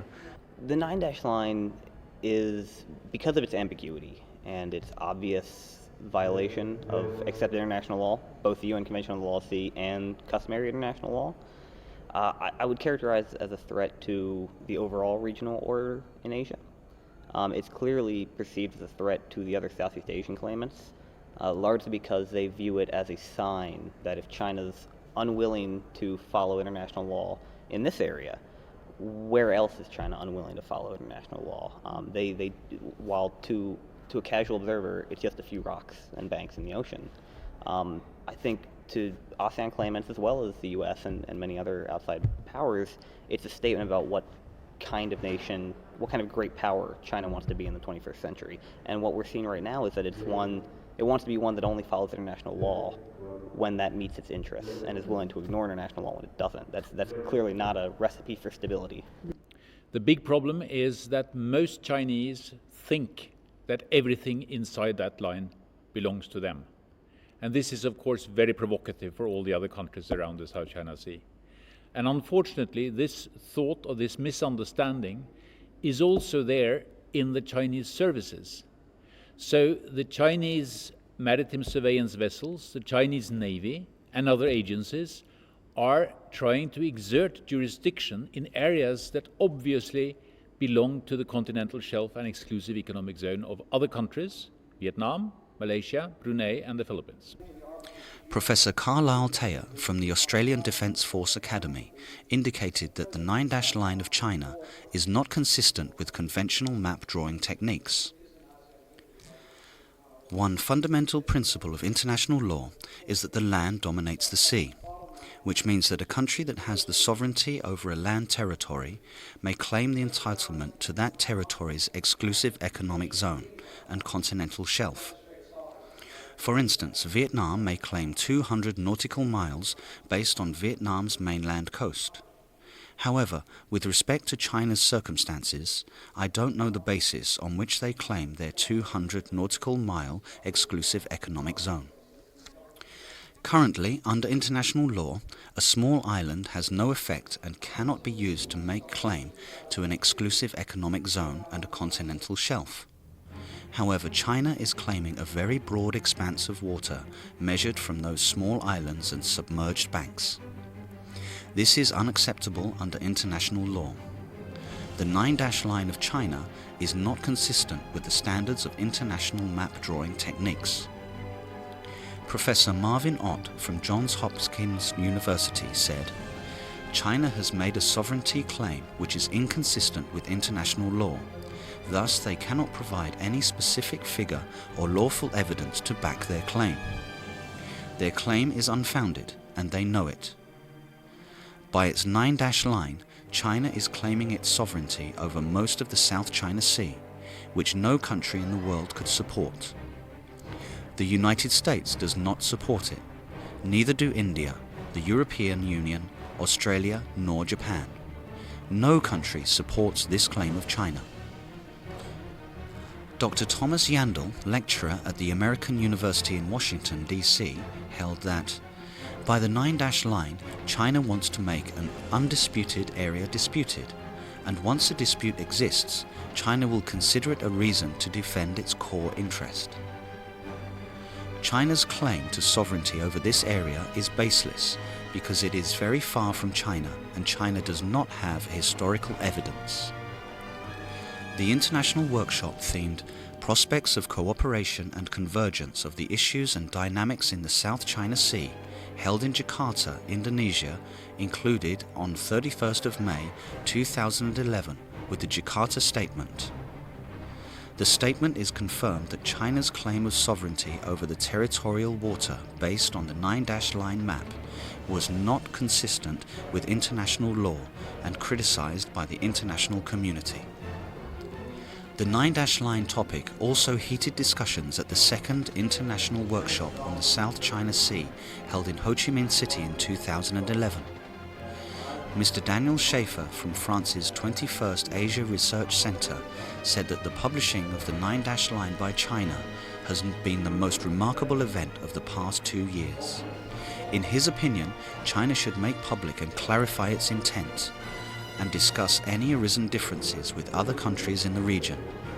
If the talks on dispute settlement among the countries achieve no progress, the possibility of bringing the regional dispute before the International Court of Justice or the International Tribunal for the Law of the Sea should be taken into consideration.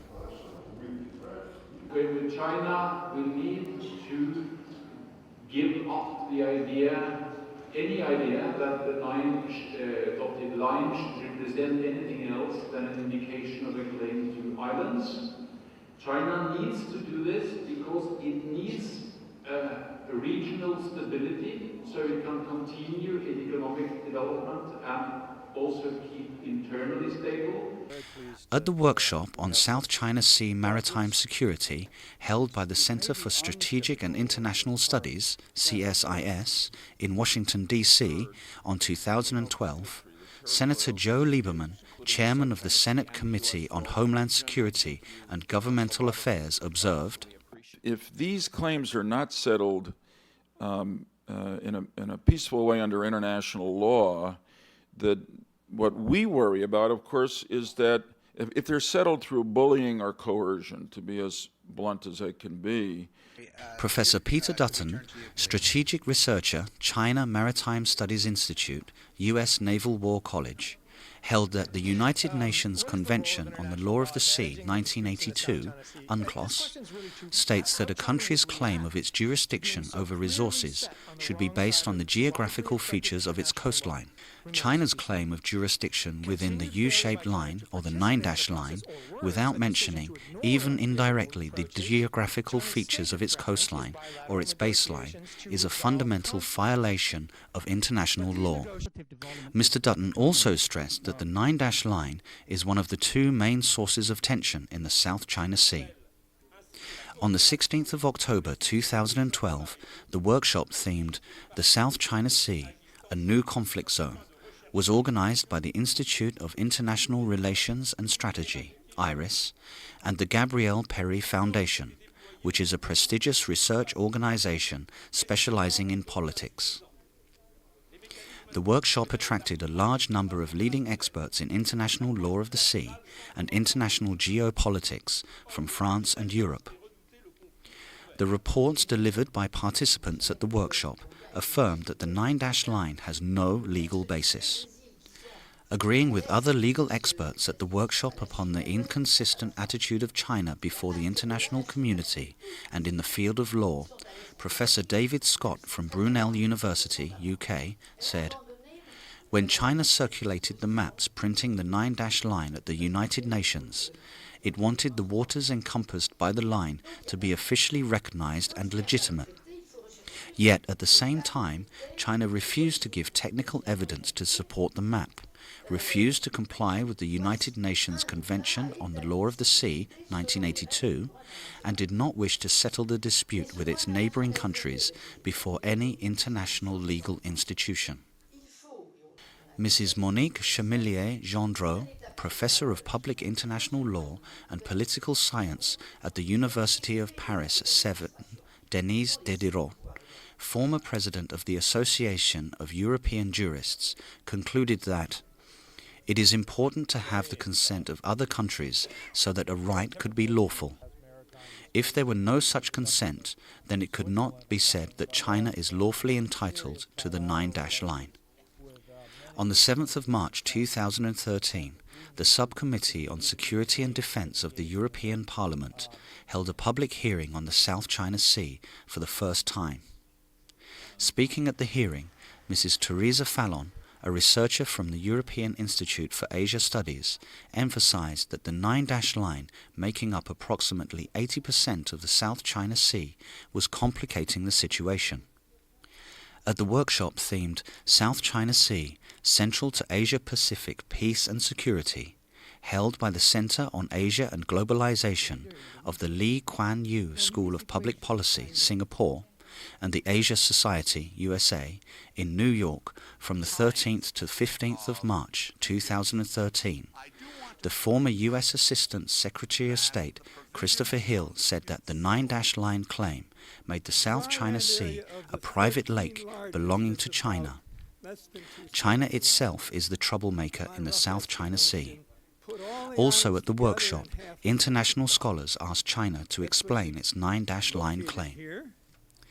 The paper entitled The 9-dash Line in the South China Sea, History, Status and Implications, written by Mr. Gao Zhiguo, Chinese judge at the International Tribunal for the Law of the Sea, and Mr. Xia Bingbing, Professor of Law of Tsinghua University, and published in the American Journal of International Law, Volume 107, Number 1, January 2013, was circulated at the conference. At the 5th International Workshop on the South China Sea held in Hanoi in November 2013, Mr. Pierre-Marie Dupuy, Professor of Public International Law at the University of Paris, delivered a report refuting the arguments in the article by Mr. Gao Zhiguo and Mr. Xia Bingbing. Professor Dupuy concluded that the evidence provided in the article demonstrates the ambiguity of the 9-dash line and even makes it confusing. For a legal claim, 1947 to the present, UNCLOS finally was ratified in 1992. So it came before international law, before there were exclusive economic zones. And China keeps saying there's international law in addition to UNCLOS, but they have never told us what it is. And we heard today that historic rights are not a basis for this. They're inland bays and other special features. So it has no international legal basis in law. It's just a declaration of China's that they prefer to keep very ambiguous. Well, I think anybody who has seriously investigated this issue knows that 9-dotted line, the so-called cow's tongue, is completely illegitimate. It has zero basis in international law, and it was created by a Taiwanese bureaucrat in 1947, and it was then adopted some years later by the mainland's government, but it has absolutely no legal basis, and It's an outrageous claim, 750,000 square miles. And so it's really, although it's the center point of China's policies with respect to the Southeast Asian Sea, it has no legal basis. I'm a bit circumspect about the legal validity of the 9 dashed lines because it claims almost 80% of the entire South China Seas, and hence I don't think it is, and I've talked to many experts who have been tracking from the legal point of view, I don't think it can stand too much to legal scrutiny.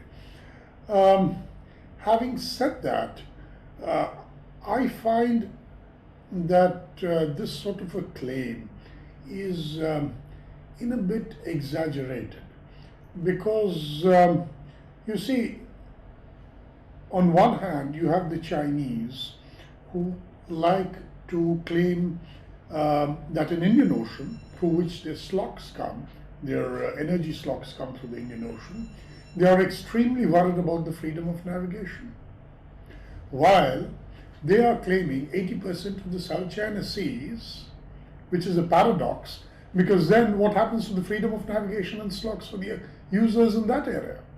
So this is a paradox which I think only the Chinese can sort of relate to, and we find it very surprising. Yes, from the Indian perspective, we are quite concerned about this 9 dashed lines. The reason is very simple. We have about 50% of our trade to this region going through the area. What happens to the freedom of navigation there? In addition, India, as I had stated earlier, has invested heavily in mineral resources, in exploiting mineral resources legitimately. On the 6th of May 2013, a conference on legal aspects of territorial disputes in the South China Sea was held by the Stimson Center in Washington, D.C., with the participation of numerous scholars, researchers, legal experts, and respected jurists in the world. With the theme, Islands or Rocks and Territorial Disputes in the South China Sea, American scholars focused on analyzing the legal aspects of territorial disputes in this sea area. They held that the 9 dash line of China was the most complicating factor in resolving the legal disputes, as it had no legal basis under international law. Indeed, I would argue that the presentation of the Chinese claim is stronger without the 9 dotted line, because everyone that knows law of the sea knows the 9 dotted line is preposterous, and I'll use that term.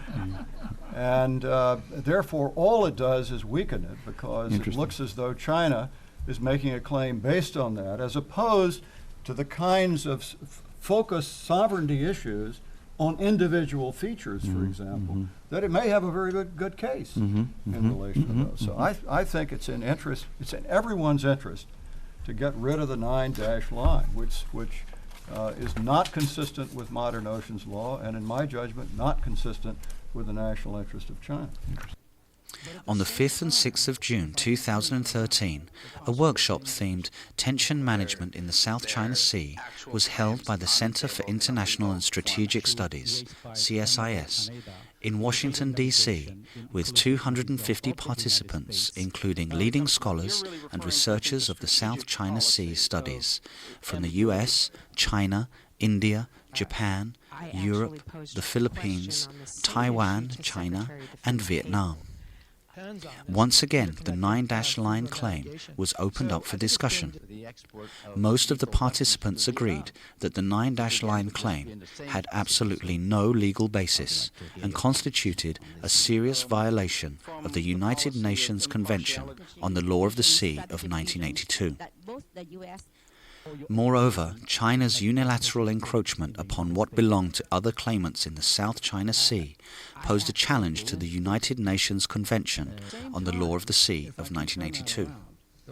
Well, the 9 dash line in itself has no legal basis in international law as a China to claim jurisdiction over the waters in the South China Sea. So if the Nine-Dash Line is related to a jurisdictional claim over the water space, then that is not supported by international law, as has been very clear both from international tribunals and all countries concerned. The only way to claim jurisdiction over water space is through geography. And so China, in order to articulate a claim to jurisdiction over the water space in the South China Sea, has to do that based on geography and not on the Nine-Dash Line or history or power. Right? It's got to be based on geography and international law of the sea. Mrs. Bonnie Glasser, Senior Advisor on Asia of the Center of International and Strategic Studies, US, observed that the concerned countries should bring the South China Sea dispute to an international court. But in my view, that would be the best way. And then, of course, to rely on the courts that exist through UNCLOS in order to address the maritime disputes. But the first step that I think must be taken is to clarify the claims that all the countries have. I think that China's Nine-Dash Line is not defensible based on international law, although I'm not an international lawyer. And so I think that clarifying that claim, what that Nine-Dash Line is, and defending it from the perspective of international law is important. So I think certainly clarifying the claims and then ensuring that the baselines that countries have in fact drawn are also in accordance with international law. So that would be a very good beginning to then proceeding to the discussion of how to actually resolve them.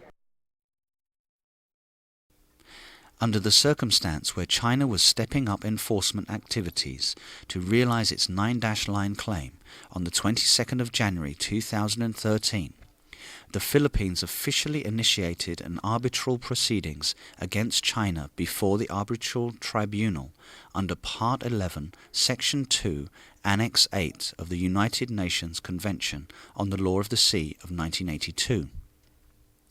The prevailing view demonstrated in the Statement of Claims of the Philippines is that the rights of every coastal state should be defined in accordance with the United Nations Convention on the Law of the Sea of 1982, and those rights should be respected by other states, in particular China. The submission of the Philippines includes 13 specific claims, of which the most important is refuting the irrational Nine-Dash Line claim. The Philippines request a decision by the Arbitral Tribunal which states that the Nine-Dash Line claim violates the UN Convention on the Law of the Sea, 1982, and is invalid. Although China has raised objections and refused to participate in the Philippines arbitration, the proceedings will proceed in conformity with relevant provisions of the UN Convention on the Law of the Sea of 1982. The Arbitral Tribunal for the Philippines arbitration was established with 5 arbitrators. The president is Mr. Thomas Mensah, who is of Ghanaian nationality and the former president of the International Tribunal for the Law of the Sea. The Arbitral Tribunal has been officially working.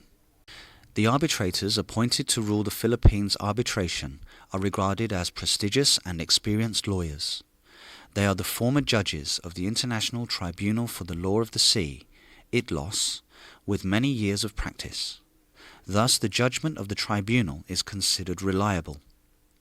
The whole world is waiting for an impartial judgment from the tribunal on the irrationality of the Nine-Dash Line claim in the South China Sea.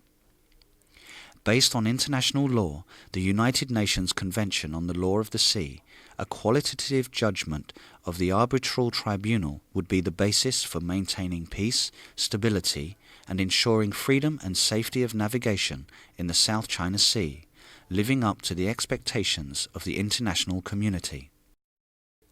At the Conference on Legal Aspects of Territorial Disputes in the South China Sea, held by Stimson Center, U.S., in Washington, D.C., on the 6th of May 2013, Professor John Norton Moore, Director of the Center for Oceans Law and Policy, University of Virginia, observed, "The nine-dotted line is also something, it seems to me, as we keep putting this out there, that really is tactically and strategically not in the interest of China.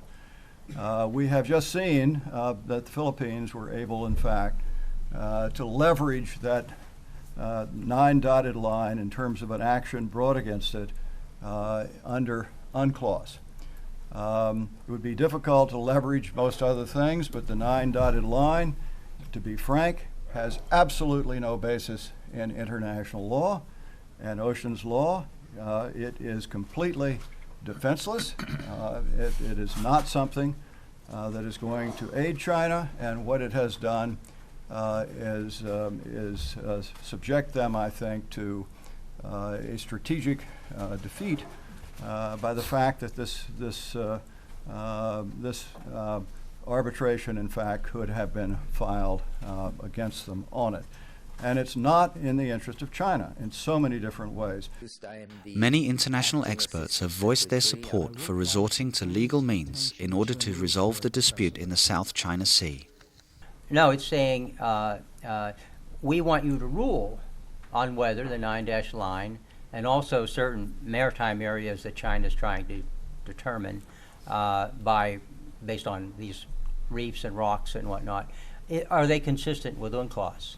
And this is a case where, and I'm getting too far into the panel's expertise now, but this is a case where the treaty can't, the tribunal goes ahead without China's participation, and China can't, in theory anyway, at least not officially, or formally can stop it. It really does infringe on the exclusive economic zones and other claims of competing countries. And so I think it is quite ambitious, and I'm hoping that maybe the UN court, the UN tribunal that's dealing with the Philippines proposal will rule on this and give us some legal rulings that make it clearer exactly what China can claim and what it can't claim. I think it's crucial. It's the first attempt to really force China to make a decision on whether or not it's willing to abide by international law in this dispute or not. There is concern, I think fairly, that it could, if the decision backs China into a corner, then Beijing will react by simply ignoring it and possibly pulling out of the law of the sea. But just as likely, I believe, is that China will decide, if a ruling comes out that's not in its interest, it will decide that it loses more in credibility on the international stage by ignoring it. And even if all it does is have a court rule the 9-dash line legal, that in itself is a small victory. It will force China to clarify its claims, and that is to the benefit of the entire region. Yeah. This arbitration that is ongoing is potentially very important. And I hope that the arbitral tribunal will find that at least some of the requests from the Philippines are within its jurisdiction, so that we will get a legal interpretation of the status of reefs and rocks and islands in the South China Sea. I think this is also in China's interest, because if this is clarified, then it becomes easier for China to redefine its U-shaped line as meaning only a claim to islands and their zones. Okay, thank you. I think that is one of the most significant developments in the South China Sea dispute in recent years. I think that the Philippines, it was a good decision by the Philippines to do so. Now, of course, we don't know what the outcome of this case will be. But if the arbitral tribunal rules that the 9-dash line is not compatible with UNCLOS, then I think that represents an important legal and a moral victory for the Philippines. And I think then there will be a lot more pressure on China to actually clarify what it's claiming and also to justify it under existing international law.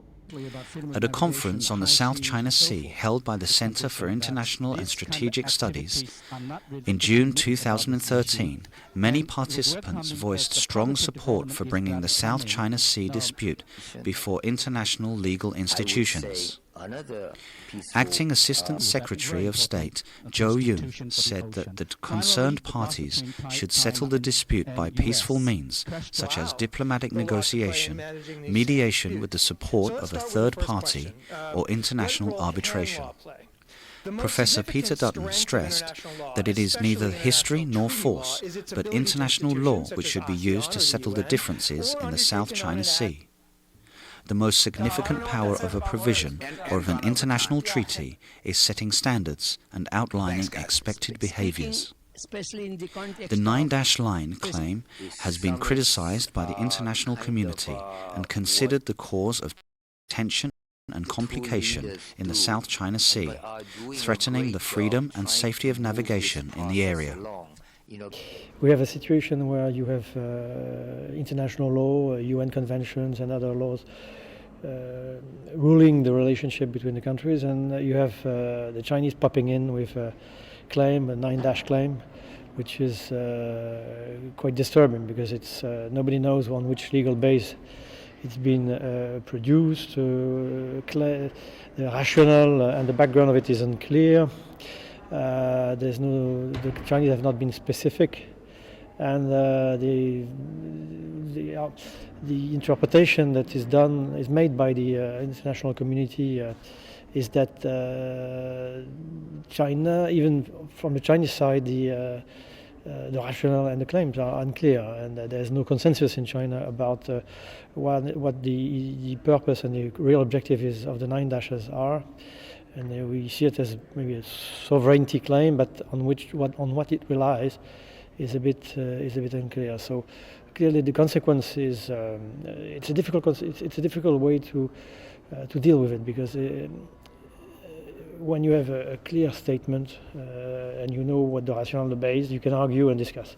Here you have no ground to discuss because you don't know what the questions are and what the objectives are. So, but the clear consequences short term and now is that it puzzles a bit the international community. So it weakens the relationship in the region, it triggers a lot of tension, and the claims on seas which are on the region, and seas and economical interests which are becoming disputed where they should not be disputed if there were application of the law.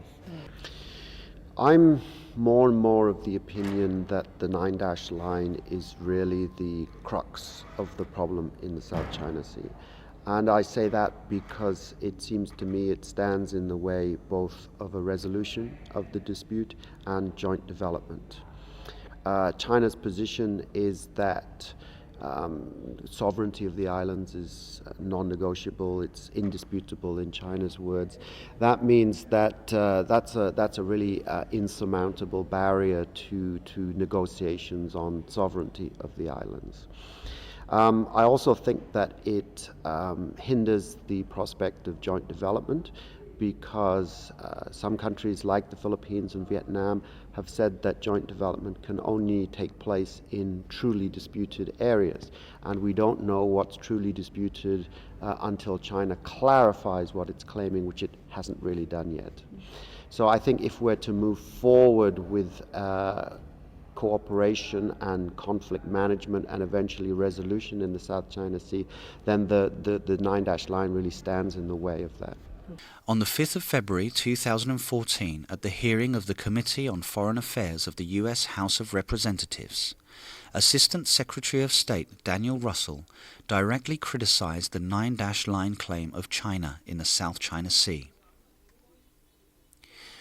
There is a growing concern that this pattern of behavior in the South China Sea reflects an incremental effort by China to assert control over the area contained in the so-called 9-line. Despite the objections of its neighbors, and despite the lack of any explanation or apparent basis under international law regarding the scope of the claim itself, China's lack of clarity with regard to its South China Sea claims has created uncertainty, insecurity, and instability in the region. It limits the prospect for achieving a mutually agreeable resolution or equitable joint development arrangements among the claimants. I want to reinforce the point that under international law, maritime claims in the South China Sea must be derived from land features. Any use of the 9-line by China to claim maritime rights not based on claimed land features would be inconsistent with international law. The international community would welcome China to clarify or adjust its 9-line claim to bring it in accordance with the international law of the sea. The 9-line claim has been condemned by the international community. As a responsible superpower and a party to the United Nations Convention on the Law of the Sea, 1982, China should give up their irrational claim and clarify their claims in the light of international law, the United Nations Convention on the Law of the Sea of 1982. Vietnam possesses full legal basis, historical evidence, and practical management to affirm its sovereignty, sovereign rights, and jurisdiction over its waters as established in accordance with the UN Convention on the Law of the Sea, 1982, the international treaties to which Vietnam is a party, and legal documents of Vietnam. Vietnam will apply every peaceful means that is appropriate and necessary to defend its sovereignty, sovereign rights, and jurisdiction, as well as other national lawful and legitimate interests of Vietnam in the South China Sea, in accordance with the UN Charter, international law, and the UN Convention on the Law of the Sea, 1982. In his speech at the opening ceremony of the 12th Shangri-La Dialogue on the 31st of May 2013, Vietnamese Prime Minister Nguyen Thanh Dung transmitted a clear message on Vietnam's policies on the issues in the South China Sea. Vietnam perseveres in the principle of peaceful dispute settlement on the basis of international law, whilst respecting the independence, sovereignty, and the legitimate interests of the nations involved. All parties concerned need to exercise self-restraint and must not resort to force or threat to use force. Once again, Vietnam reiterates its consistent compliance with the ASEAN 6-point statement on the South China Sea, and will do its utmost to work together with ASEAN and China to strictly observe the DOC and soon arrive at the COC. As a coastal state, Vietnam reaffirms and defends its legitimate rights and interests in accordance with international law, especially the United Nations Convention on the Law of the Sea, 1982.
Ces dernières années, alors que la Chine s'efforce de concrétiser sa revendication de langue de bœuf, celle-ci fait l'objet de critiques directes de nombreux chercheurs. La langue de bœuf est également devenue un sujet de vif débat dans les conférences et séminaires sur la mer de Chine du Sud. Juristes, experts et chercheurs sont unanimes sur un point. La langue de bœuf ne dispose d'aucun fondement juridique et enfreint les dispositions de la Convention des Nations Unies sur le droit de la mer de 1982. Selon le droit international, la ligne en 9 traits est totalement infondée. La plupart des experts en droit international et en questions maritimes sont convaincus que cette revendication chinoise ne peut en aucun cas être justifiée par la Convention des Nations Unies sur le droit de la mer, surtout en ce qui concerne les droits des pays riverains à l'égard de leur zone économique exclusive de 200 000 marins. La ligne en 9 traits est certainement une menace pour les droits des pays riverains, car selon la Convention des Nations Unies sur le droit de la mer, tout État a le droit de disposer d'une zone économique exclusive de 200 000 marins. Or, la langue de bœuf chinoise a entaillé cette zone de la plupart des pays voisins. I think that this 9-line Je pense que la ligne en 9 traits n'est pas conforme au droit international. J'ai l'impression que les Chinois ont juste regardé la carte comme ça, puis pris un crayon et dessiné leur ligne en 9 traits. C'est aussi simple que ça. Ils ne l'ont pas fait sur la base du droit international, de l'histoire, de la situation politique. Je pense qu'il s'agit de la volonté de quelques-uns qui sont persuadés que 85% de la mer de Chine du Sud leur appartiennent. Ceux-là ont pris un crayon, tracé la ligne en 9 traits et dit que c'était leur territoire. À mon avis, la question la plus controversée est de savoir si la revendication chinoise en mer de Chine méridionale porte sur ses droits historiques ou son titre historique. Les droits revendiqués par la Chine sont au-delà de ce qui est permis par la Convention sur le droit de la mer de 1982. Encore une fois, cette ligne en 9 traits n'a aucune valeur juridique car actuellement les droits historiques sont dépassés par ceux définis dans la Convention des Nations Unies sur le droit de la mer.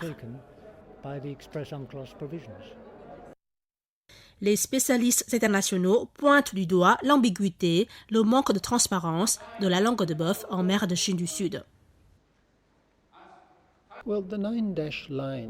La ligne en 9 traits n'a qu'une très faible valeur juridique, et ce pour plusieurs raisons. D'abord, si la Chine veut avancer une revendication sur la base de cette ligne, celle-ci doit être définie clairement avec des coordonnées géographiques précises. Ensuite, cette ligne a été établie de façon arbitraire et irraisonnable. Personne ne sait de quelle zone il s'agit exactement.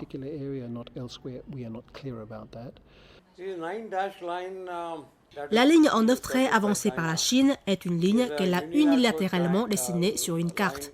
Elle n'a aucune coordonnée précise. Il s'agit d'une ambiguïté préméditée dans l'intérêt immédiat des Chinois. À ce propos, je voudrais ajouter que la Chine ne croit pas du tout dans les frontières géographiques. Elle ne cesse de revendiquer ses frontières historiques et stratégiques. La ligne en 9 traits s'inscrit aussi dans cette logique. La Chine veut l'utiliser pour contrôler toute la mer de Chine du Sud. Le journal asiatique du droit international, paru en janvier 2012, a publié l'article « La ligne en pointillé, analyse juridique de la valeur cartographique » du professeur Eric Franks et de Marco Benatar du Centre du droit international de l'Université libre de Bruxelles en Belgique. Cet article analyse de manière approfondie les irrationalités de cette ligne, son incohérence, son ambiguïté, le manque de notes explicatives précises et surtout l'imprécision technique des cartes traçant la ligne en 9 traits. Les auteurs concluent « Cette langue de bœuf n'a pas de fondement solide. La Chine ne satisfait pas aux critères de clarté. La variété des interprétations de la ligne de langue de bœuf proposée par différents chercheurs et la note chinoise en date du 7 mai 2009 en témoignent. À côté des phrases embrouillées, les termes utilisés dans cette note verbale, tels que eau pertinente et eau adjacente, sont particulièrement incompréhensibles parce que complètement inexistants dans la Convention de 1982.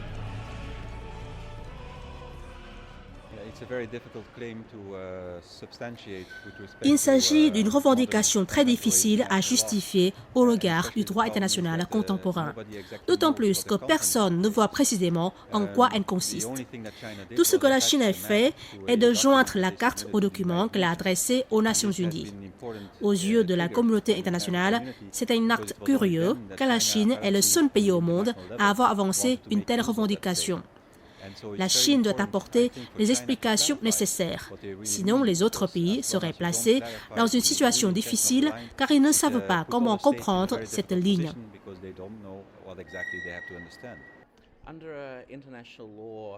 Au regard du droit international, il est difficile de trouver une valeur quelconque à la revendication chinoise, à moins que Pékin ne s'efforce de l'élucider. Les seuls arguments que la Chine a pu avancer jusqu'à présent consistent à prouver tant bien que mal que les îles dont elle revendique la souveraineté peuvent générer leurs propres zones économiques exclusives. Il semble que quelqu'un a dessiné cette ligne en faisant fi de tout fondement juridique selon le droit international.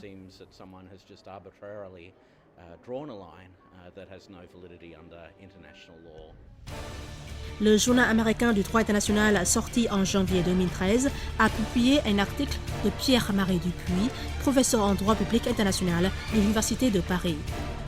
Intitulé « Analyse juridique de la revendication chinoise des droits historiques en mer de Chine du Sud », l'article a mis en lumière l'ambiguïté de la langue de bœuf en affirmant « Alors que les revendications maritimes chinoises restent floues, la publication de la carte de la langue de bœuf en 2009 pourrait être considérée comme une tentative de clarifier la portée de ces revendications. » Pourtant, loin de pouvoir fournir les informations utiles et supplémentaires, la carte ajoute encore plus de doutes sur les arguments juridiques de la Chine.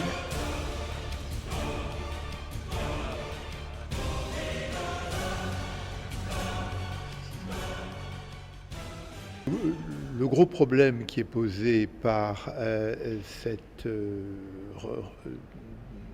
revendication chinoise, c'est qu'elle est entourée d'ambiguïté et que, au fur et à mesure que le temps passe, on n'est toujours pas exactement fixé sur la nature et les implications exactes de la requête ou de la revendication chinoise. Ce qu'il y a de certain, c'est que cette revendication est d'abord d'ordre territorial, avant d'être maritime, et que du point de vue de son extension, elle couvre une très large part de la mer de Chine méridionale. Donc, bien entendu, se pose le problème de savoir comment cette revendication peut être compatible avec les droits de tous les autres pays riverains de la région. Et ici, on ne peut pas en droit international, il ne s'agit pas du tout de faire un jugement de caractère politique, on ne peut pas en droit international s'appuyer sur une revendication articulée simplement en termes historiques. C'est vrai que la Chine, qui est ce si grand et puissant pays, existe depuis 2 millénaires dans la région, même plus. Mais il est vrai aussi que les autres États de la région ont leur droit à un espace maritime déterminé en application des règles du droit de la mer qui sont désormais codifiées dans un texte conventionnel qui a fait l'objet d'une négociation approfondie pendant plus de 10 ans pratiquement, et qui est un traité auquel sont partis les États de la région, en particulier, pour ne citer que la Chine, les Philippines, le Vietnam. Les chercheurs chinois et taïwanais doivent reconnaître eux-mêmes l'ambiguïté de la langue de bœuf chinoise. Le professeur Dustin Kwang-Sing-Wang, directeur de l'Institut de la science politique, Université nationale de Taïwan, atteste. En fait, il y a pas mal de confusion sur la ligne en U. Tout d'abord, je devrais dire que ce n'est pas une ligne de frontière. S'il s'agissait d'une frontière, cette ligne devrait être une ligne continue et pas discontinue en 11 traits. Ensuite, les eaux entourées par cette ligne ne sont pas des eaux intérieures. Si tel était le cas, personne ne pourrait plus jouir de la liberté de navigation dans les zones maritimes contenues dans cette ligne en U. Enfin, ce ne sont pas les limites extérieures d'une zone économique exclusive ou d'un plateau continental, puisque cette ligne est apparue en 1947 et à l'époque, personne n'avait encore évoqué l'idée d'une zone économique exclusive ou d'un plateau continental. En 1947, le gouvernement de la Chine nationaliste a publié la carte contenant la ligne en U, ce qui lui a coûté de vives critiques de la part des pays dans et en dehors de la région. Les experts internationaux estiment que la langue de bœuf présente une menace pour la paix, la stabilité et la liberté, la sécurité et la sûreté maritime en mer de Chine méridionale, provoquant la tension dans la région. Actuellement, les retombées de la langue de bœuf sur la région sont considérables. Elle est à l'origine de la plupart des principales tensions en Asie du Sud-Est. À long terme, elle affectera la liberté de navigation. Je pense que cette revendication pourrait avoir un impact négatif sur la liberté de navigation dans la mesure où les autres pays ne savent pas ce que veut la Chine.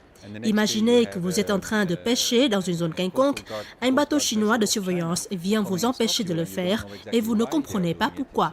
Cette nouvelle situation d'insécurité pourrait entraîner beaucoup de tensions inutiles dans la région. En publiant sa ligne en 9 traits et en menant une série d'activités au cours des dernières années, la Chine a opté pour un comportement plus radical. Cela a créé des facteurs d'insécurité et de méfiance entre les pays. Cette situation a sérieusement compromis la diplomatie douce de la Chine, car la méfiance ne se limite pas aux pays revendicateurs, mais s'étend aussi aux pays voisins de la région, tels que le mien, l'Australie.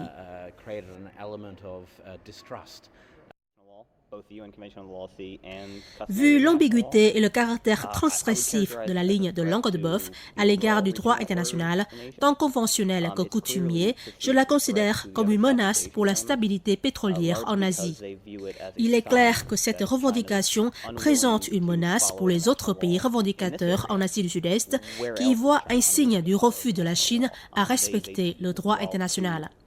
Je pense que pour les pays revendicateurs de l'ASEAN, ainsi que pour les États-Unis et beaucoup d'autres puissances, ce comportement montre le type de grande puissance que la Chine voudrait devenir au XXIe siècle.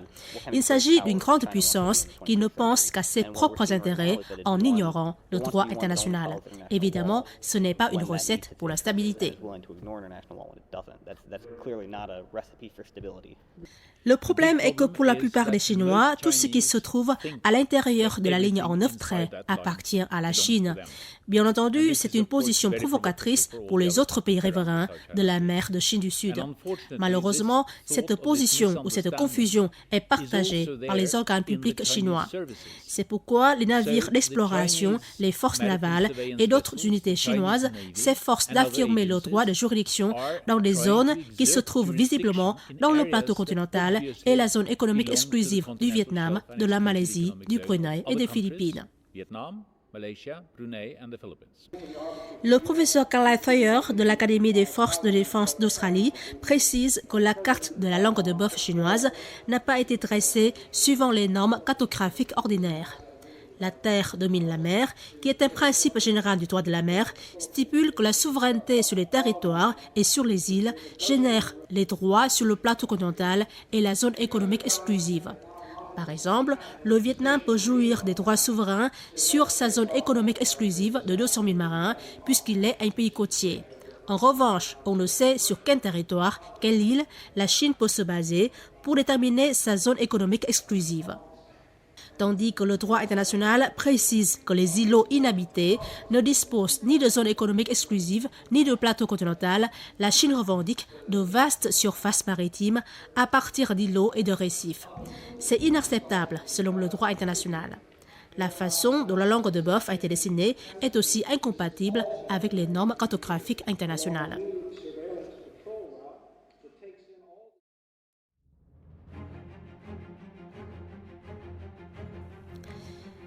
Le professeur Marvin Ott de l'université Johns Hopkins estime « La Chine proclame sa souveraineté sans observer le droit international.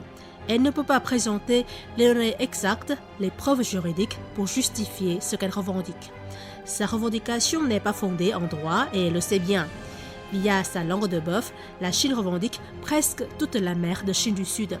Elle veut que toute cette zone leur appartienne, ce qu'aucun pays au monde ne peut supporter, ni les États-Unis, ni l'Inde, ni l'Union européenne, ni l'Australie, ni le Japon. Le docteur Thomas General de l'Université américaine à Washington trouve que par la langue de bœuf, la Chine veut transformer une zone non contentieuse en zone litigieuse, ce qui lui donnerait un prétexte pour protéger ses intérêts vitaux. Sa proclamation de souveraineté sur cette zone n'a aucun fondement car cette zone se situe très loin de la Chine et que cette dernière ne dispose d'aucune preuve historique justifiant cette proclamation. La conférence internationale ayant pour thème « Perspectives de coopération et convergence des questions et dynamiques en mer de Chine du Sud » tenue le 31 mai 2011 à Jakarta, en Indonésie, s'est achevée par la publication de la déclaration de Jakarta. Cette déclaration affirme que la revendication chinoise de la souveraineté des espaces maritimes à l'intérieur de la ligne en 9 traits n'est pas raisonnable et qu'elle est critiquée par la communauté internationale. La langue de bœuf a également réchauffé les débats lors de la deuxième conférence internationale sur la mer de Chine méridionale tenue à Ho Chi Minh Ville en 2011. Selon Daniel Schaeffer du Centre des recherches asiatiques de France, la publication officielle de la ligne en 9 traits a été un événement marquant de la région au cours des 2 dernières années. Il a estimé que la Chine devrait clarifier ses intentions et dialoguer avec les autres pays de la région sur leurs divergences. Si les dialogues n'aboutissent pas, il conviendra alors de saisir le Tribunal international du droit de la mer ou la Cour internationale de justice pour régler ces litiges régionaux.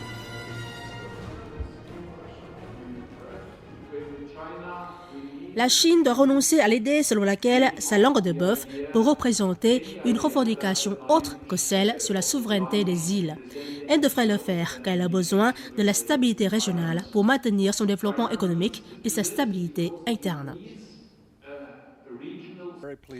Lors de la conférence sur la sécurité en mer de Chine du Sud, organisée par le Centre de recherche stratégique et internationale à Washington en 2012, le sénateur américain Joe Lieberman, président de la Commission sur la sécurité intérieure et les affaires du gouvernement, a affirmé « Il est clair que les revendications chinoises en mer de Chine du Sud sont excessives. Il s'agit d'une provocation qui oblige les autres pays à réagir. J'espère que la Chine mettra fin à ces actions. C'est la condition nécessaire au règlement des litiges actuels. » Selon le professeur Peter Dutton, directeur de l'Institut des études maritimes chinoises à l'école de la guerre navale, la Convention des Nations Unies sur le droit de la mer précise que la proclamation du droit de juridiction de l'État côtier doit se baser sur la situation géographique de ses côtes. Le fait que la Chine proclame son droit de juridiction à l'intérieur de la ligne en U ou ligne en 9 traits, sans indiquer, ne serait-ce qu'indirectement, les caractéristiques géographiques de ses côtes ni les coordonnées de sa ligne de base, constitue une violation fondamentale du droit international. M. Dutton a encore souligné que la ligne en U était l'une des 2 principales sources de tension en mer de Chine du Sud. Le 16 octobre 2012 a eu lieu à Paris le colloque ayant pour thème « Mer de Chine méridionale, nouvel espace de crise », co-organisé par l'Institut de recherche internationale et stratégique et la Fondation Gabriel Péry, une organisation prestigieuse spécialisée en sciences politiques en France. Il a réuni bon nombre d'experts français et européens en droit international et en géopolitique. Plusieurs interventions ont affirmé que la langue de bœuf n'avait pas de fondement juridique. Partageant l'opinion des autres experts sur l'incohérence de la Chine sur le plan des relations internationales ainsi que du droit international, le professeur David Scott de l'Université Brunei du Royaume-Uni a affirmé « En faisant circuler sa carte présentant la langue de bœuf aux Nations Unies, la Chine a voulu obtenir la connaissance officielle par l'ONU de cette zone maritime, ce qui lui donnerait une certaine légitimité. » Mais elle a renoncé à présenter les données exactes de la carte, à respecter la Convention des Nations Unies sur le droit de la mer. Elle ne veut pas non plus porter ses différends avec les pays voisins devant une juridiction internationale. Le professeur Monique Chemillier-Gendreau, experte en droit public et sciences politiques à l'Université Paris 7 Denis Diderot, ex-présidente de l'Association des avocats européens, a conclu de son côté. Pour que ces droits soient légitimes, il est important d'avoir la reconnaissance des autres pays. Si les autres pays ne sont pas d'accord, on ne peut dire que la Chine a le droit et la légitimité en ce qui concerne la langue de bœuf.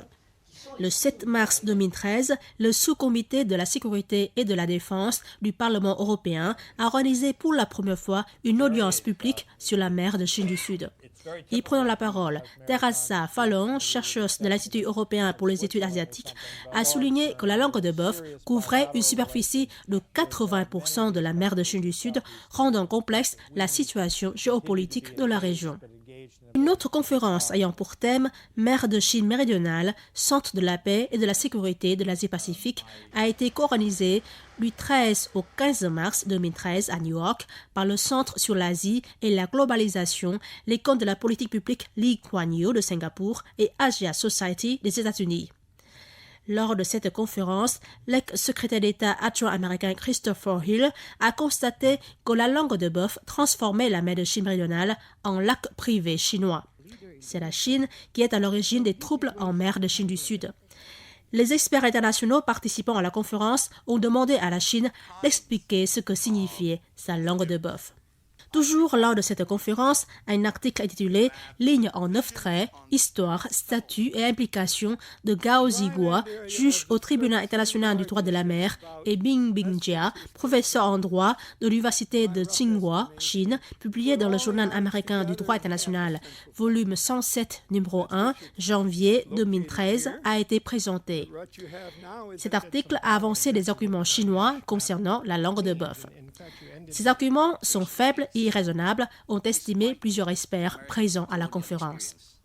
Bernard Hoxman, professeur de l'école du droit de l'Université de Miami, a estimé que ce serait dangereux si le recours à l'histoire pour justifier les revendications territoriales actuelles, telles qu'il est utilisé par les auteurs chinois, était appliqué dans d'autres régions du monde.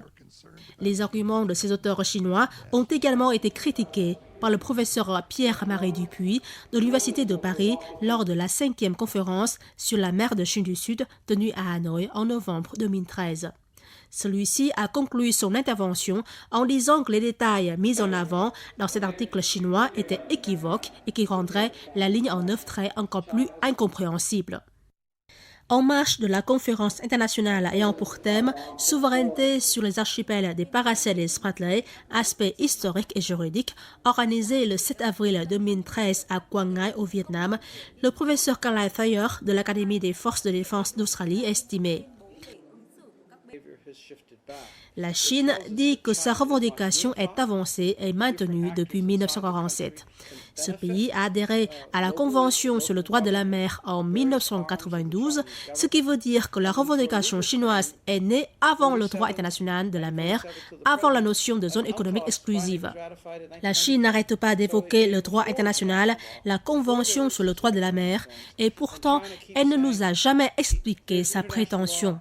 Aujourd'hui, les conférenciers nous ont fait comprendre que les droits historiques ne peuvent pas servir de base pour la revendication de la langue de bœuf. Les baies historiques et autres formations spéciales n'ont aucune valeur juridique. Il s'agit donc d'un camouflage pour une revendication ambiguë que la Chine a toujours voulu maintenir. Toute personne qui a examiné sérieusement cette question sait bien que la ligne en 9 traits ou la langue de bœuf est complètement illégitime, n'ayant aucune base en droit international.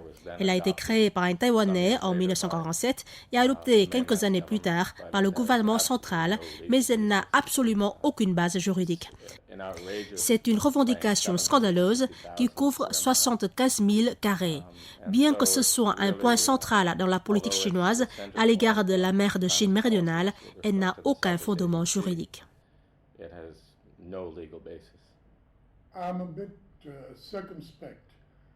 Le docteur Probal Kumar-Ghosh, chercheur senior de la Fondation de recherche et d'observation de l'Inde, a indiqué « Franchement, j'ai des doutes sur la validité juridique de la ligne en 9 traits, car cette revendication couvre une superficie de 80% de la mer de Chine du Sud, donc du point de vue juridique, je ne pense pas qu'elle soit conforme au droit international. » Je trouve que cette prétention est excessive, car la Chine veut revendiquer les principales routes maritimes qui vont jusqu'à l'océan Indien. Je suis assez inquiet pour la liberté de navigation dans cette région. Que deviendront donc les utilisateurs de ces routes? L'Inde est préoccupée par cette revendication chinoise. La raison est simple. 50% du commerce de l'Inde traverse cette zone et l'Inde est inquiète pour ce qui se passe avec la liberté de navigation là-bas. L'Inde a d'ailleurs beaucoup investi dans l'exploitation légitime des ressources minérales dans cette zone. L'aspect juridique des litiges territoriaux en mer de Chine méridionale a également fait l'objet d'une conférence qui avait lieu le 6 mai 2013 à Washington. Organisé par le Centre Stimson, l'événement a attiré de nombreux experts, chercheurs en droit et juristes renommés du monde, qui se sont penchés sur le thème « Île ou rocher, revendications contradictoires en mer de Chine du Sud ». Les chercheurs américains ont estimé que la ligne en 9 traits de la Chine avait embrouillé la situation. Dépourvue de base en droit international, elle complique le règlement des différends sur le plan juridique. En fait, je pourrais dire que la revendication chinoise aurait pu être plus convaincante sans la ligne en 9 traits, car tous ceux qui connaissent le droit de la mer peuvent voir que cette ligne est absurde. Moi, je ne comprends pas non plus ce qu'elle signifie. Avec cette ligne, la Chine est en train de se décrédibiliser elle-même. Cette revendication de langue de bœuf est contraire à la nature de la question de souveraineté sur une formation particulière. Je pense que ce serait dans l'intérêt commun de tous les pays de se débarrasser de cette ligne en 9 traits, une revendication qui n'est pas conforme au droit de la mer contemporain et qui, à mon avis, ne correspond pas non plus aux intérêts de la Chine. Les 5 et 6 juin 2013 à Washington, le Centre de recherche stratégique et internationale a également organisé un colloque intitulé « Gérer les tensions en mer de Chine du Sud ». 250 personnes y ont participé, dont des officiels, experts, chercheurs internationaux spécialisés dans les questions de la mer de Chine du Sud, venus des États-Unis, de Chine, d'Inde, du Japon, d'Europe, des Philippines, de Taïwan, de Chine ou encore du Vietnam. Encore une fois, la langue de bœuf a été minutieusement examinée par les participants. La majorité d'entre eux ont dénoncé son manque de fondement juridique et son caractère transgressif à l'égard de la Convention des Nations Unies sur le droit de la mer de 1982. Selon eux, la violation unilatérale par la Chine des droits légitimes des autres pays côtiers sur nos zones maritimes constitue un défi lancé à cette convention onusienne. La Chine maintient un bon nombre de revendications ambitieuses qui ne répondent à aucune norme internationale. Sa revendication des droits historiques et autres, à l'intérieur de la ligne en 9 traits, ne dispose d'aucun fondement juridique selon la Convention des Nations Unies sur le droit de la mer. Le département d'État américain devrait publier une déclaration officielle qui conteste le droit de la Chine de se baser sur sa ligne en 9 traits pour déterminer ses frontières maritimes. C'est le droit international et non pas l'histoire ni la puissance qui devrait être la norme. Bonnie Glaser, un chercheur senior sur l'Asie au Centre de recherche stratégique internationale, a estimé que les pays concernés devraient porter leurs différends en mer de Chine du Sud devant une juridiction internationale. Évidemment, on peut recourir aux tribunaux prévus par la Convention sur le droit de la mer pour régler les différends maritimes. Tout d'abord, tous les pays concernés doivent élucider leurs revendications. La ligne en 9 traits de la Chine n'est pas défendable selon le droit international. La Chine doit s'efforcer de la clarifier et de la justifier. Ensuite, il faut que les lignes de base dressées par les pays soient conformes aux dispositions de la Convention sur le droit de la mer. Ce serait un très bon début et après, on pourrait procéder aux discussions sur comment régler ces différends.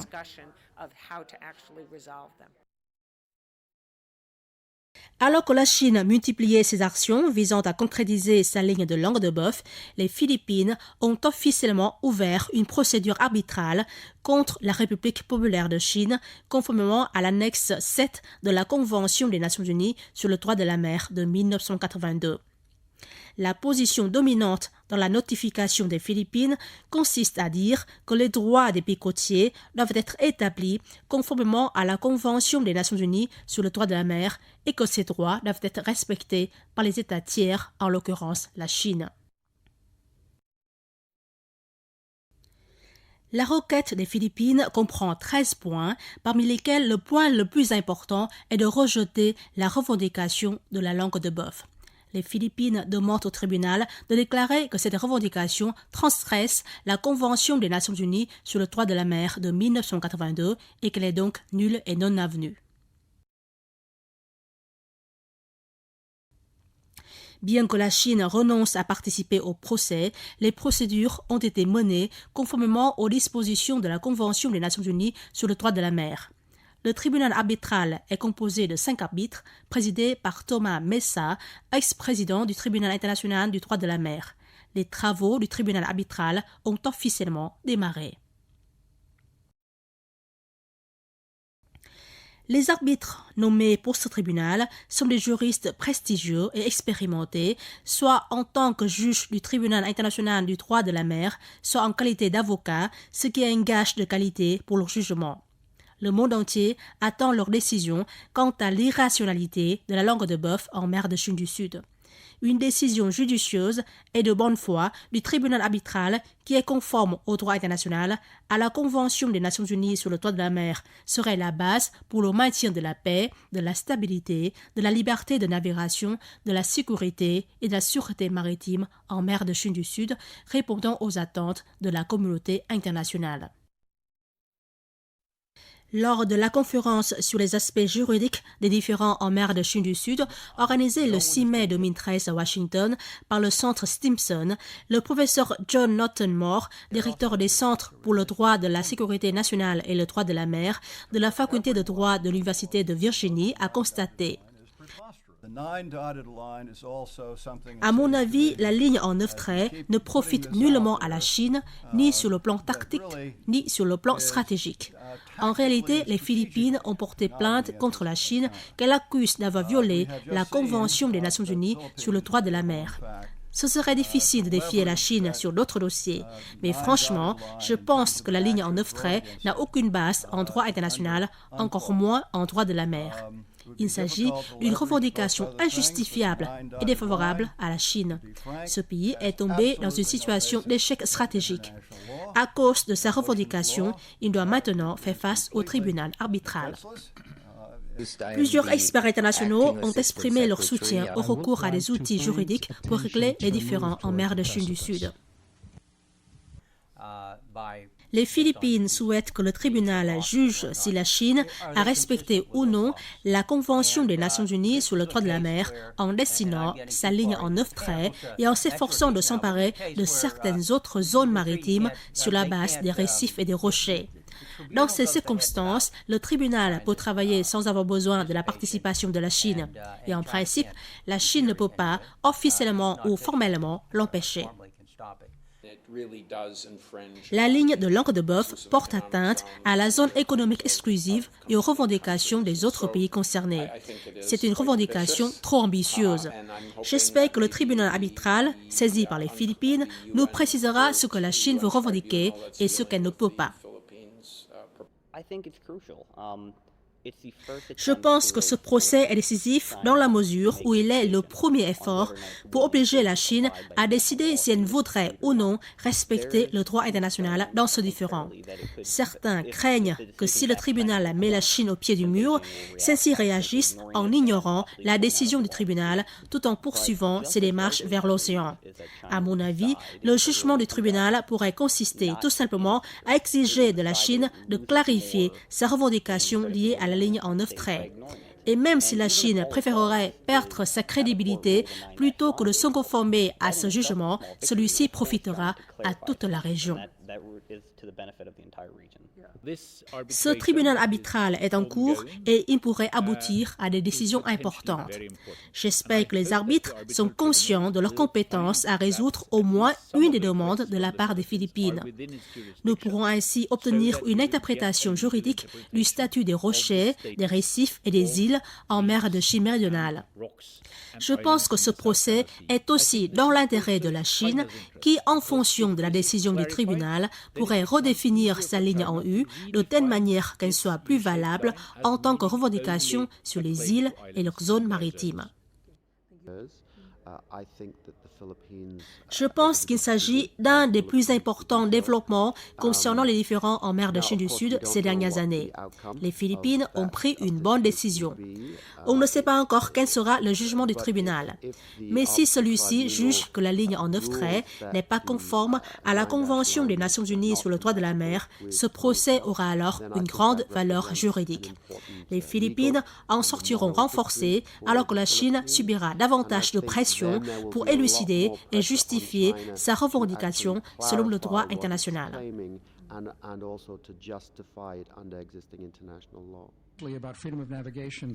Lors du colloque sur la mer de Chine du Sud, organisé en juin 2013 par le Centre de recherche stratégique et internationale, de nombreux participants ont exprimé leur soutien au recours à une juridiction internationale pour régler les différends dans cette région. Le secrétaire d'État adjoint par intérim américain Joe Yoon a dit « Les parties concernées devaient régler leurs différends par la voie pacifique, telles que les négociations diplomatiques, la médiation avec l'aide d'une partie tierce ou le recours à l'arbitrage international. » Le professeur Peter Lutton l'avait souligné. C'est le droit international et non pas l'histoire ni la puissance qui doit être la norme. Le pouvoir le plus significatif d'une disposition d'un traité international est d'établir les normes et les actes prévus. La revendication de la langue de bœuf est critiquée par toute la communauté internationale qui la considère comme la source de tension en mer de Chine méridionale et une menace pour la liberté, la sécurité et la sûreté maritime dans cette zone. On est dans une situation où l'on a le droit international, la Convention des Nations Unies sur le droit de la mer et d'autres droits régissant les relations entre les pays. Et pourtant la Chine a soudainement mis sur la table sa ligne en 9 traits, une revendication troublante et irrationnelle dont personne ne connaît la base juridique. La Chine ne l'a jamais clarifiée. Les explications qu'elle a données à la communauté internationale n'étaient ni claires ni cohérentes. Donc c'est très difficile pour les autres États. Si vous avez une déclaration claire, on peut en discuter, mais ici, on ne peut avancer aucun argument, on ne peut avoir de discussion car on ne connaît même pas la question. Par conséquent, cette ligne en 9 traits a provoqué la confusion au sein de la communauté internationale et affaibli les relations dans la région. Les intérêts maritimes, y compris économiques, auraient pu échapper aux disputes si les parties concernées avaient appliqué correctement le droit international.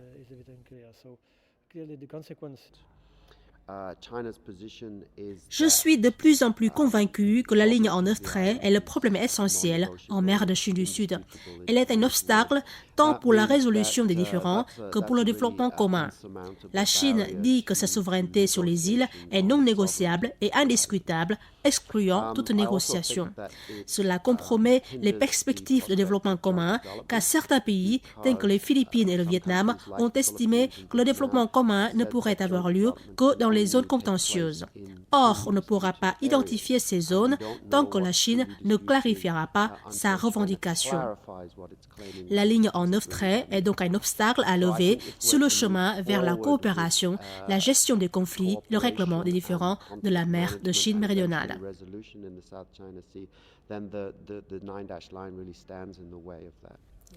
Le 5 février 2014, lors de l'audience devant le comité de la Chambre des représentants américains sur les affaires étrangères, l'assistant du secrétaire d'État Daniel Russell a directement critiqué la revendication chinoise de la langue de bœuf en mer de Chine du Sud. Le comportement de la Chine en mer de Chine méridionale devient de plus en plus préoccupant. Ce pays redouble d'efforts pour affirmer son droit de contrôle sur la zone entourée par la soi-disant ligne en 9 traits, en dépit des objections des pays voisins, du manque d'explication et de fondement juridique de cette revendication. L'ambiguïté de la Chine à l'égard de ses revendications en mer de Chine du Sud a créé l'incertitude, l'insécurité et l'instabilité dans la région. Cela restreint les perspectives d'une solution acceptable par toutes les parties ou des arrangements équitables en termes d'exploitation commune. Je voudrais souligner que selon le droit international, les revendications maritimes en mer de Chine du Sud doivent être générées des formations terrestres. En utilisant sa ligne en 9 traits, au lieu des formations terrestres pour réclamer ses droits maritimes, la Chine est allée à l'encontre du droit international. La communauté internationale saluerait la clarification ou la modification par la Chine de sa ligne en 9 traits pour la rendre conforme au droit international de la mer. La langue de bœuf chinoise est dénoncée par la communauté internationale. La Chine, en tant que grande puissance, membre de la Convention des Nations Unies sur le droit de la mer de 1982, doit renoncer à cette revendication irrationnelle et clarifier ses positions sur la base du droit international, a fortiori la dite Convention. Le Vietnam dispose de suffisamment de bases juridiques, historiques et d'expériences pratiques pour justifier sa souveraineté, ses droits souverains et sa juridiction sur ces zones maritimes qui ont été établis conformément à la Convention des Nations Unies sur le droit de la mer de 1982, aux traités internationaux dont le Vietnam fait partie et aux textes juridiques du pays. Le Vietnam prendra toutes les mesures pacifiques appropriées et nécessaires pour défendre sa souveraineté, ses droits souverains et de juridiction, ainsi que ses intérêts légitimes en mer de Chine du Sud, conformément à la Charte des Nations Unies, au droit international et à la Convention des Nations Unies sur le droit de la mer de 1982. Dans son discours prononcé lors de la cérémonie d'ouverture du 12e dialogue de Shangri-La le 31 mai 2013, le Premier ministre Nguyen Tân Dung a explicité la position et la politique du Vietnam sur les questions en mer de Chine méridionale. Le Vietnam reste fidèle à son principe immuable qui consiste à régler pacifiquement les différends, à observer le droit international, à respecter l'indépendance, la souveraineté et les intérêts légitimes de l'autre. Les parties concernées doivent faire preuve de retenue, renoncer au recours à la force et à la menace d'y recourir. Encore une fois, le Vietnam affirme sa volonté de respecter dûment la déclaration en 6 points de l'ASEAN concernant la mer de Chine du Sud, de collaborer au mieux avec les autres pays de l'ASEAN et la Chine pour appliquer à la lettre la déclaration sur la conduite des parties en mer de Chine méridionale et pour parvenir au plus vite à un code de conduite.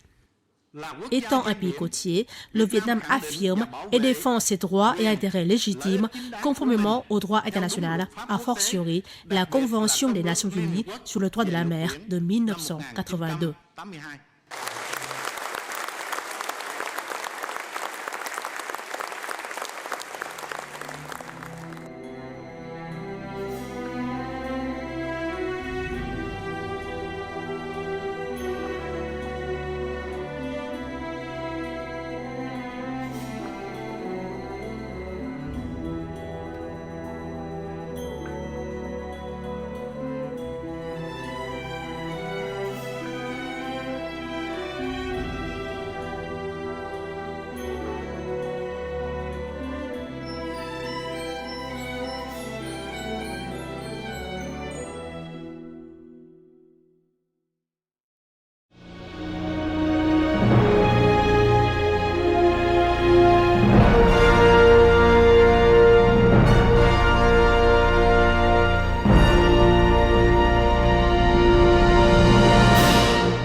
近年来，在中国逐步坐实九段线主张的同时，不少学者也直面抨击九段线要求。九段线也成为多场东海问题研讨会和座谈会讨论的主题。律师、研究专家和学者都认为，九段线毫无法理依据，违反1982年联合国海洋法公约。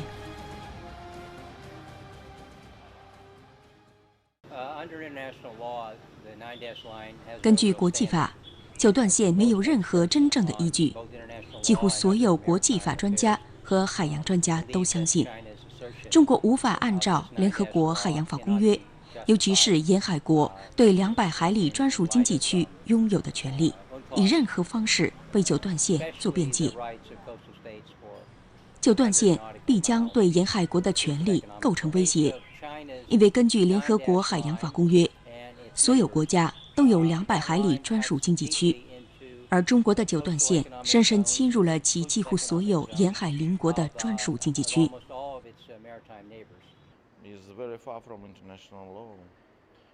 我认为九段线不符合国际法。我不晓得怎么样，但依我看，在中国他们是看着地图，然后拿着一支铅笔画出了九段线的。就这样，他们是不可能根据国际法、当时的历史、政治背景、各种关系等画出这条线的。我想，这只是一小撮人的主意而已。他们以为东海80%的面积是他们的，所以拿起铅笔画了九段线，并称其为自己的领土。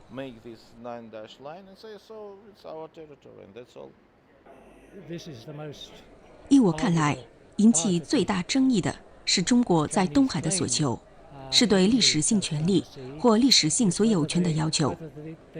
中国提出的历史性权利，其内涵要比联合国海洋法公约所规定的广得多。中国九段线又一次不具法律价值，因为今天历史性权利已因依据那些在联合国海洋法公约规定之外的条款而遭到否认。国际学者也直言不讳地指出了中国在东海九段线主张的暖昧之处。九段线的法律价值极小，其原因包括：首先，如果中国想根据九段线提出主权要求，那么必须明确确定其经纬度；其二，九段线是随便的提出，毫无根据。这条线是否用来确定某个具体的区域，而不是其他区域，这谁也不敢肯定。因此，九段线并非根据任何一项具体依据绘制出来的。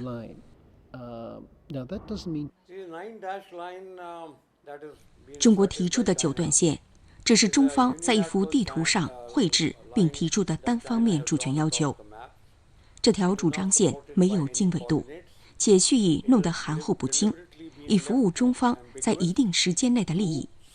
从这个角度说，我还想多加一句：中国从不相信地理界限，并始终对历史边界线和战略边界线提出主权要求。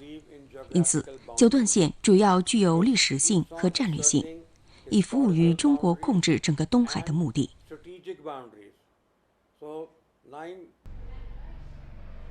2012年第一期《亚洲国际法》杂志刊登比利时布鲁塞尔自由大学国际法律中心的弗兰克和贝纳塔尔教授的文章《东海断续线地图价值的法律分析》。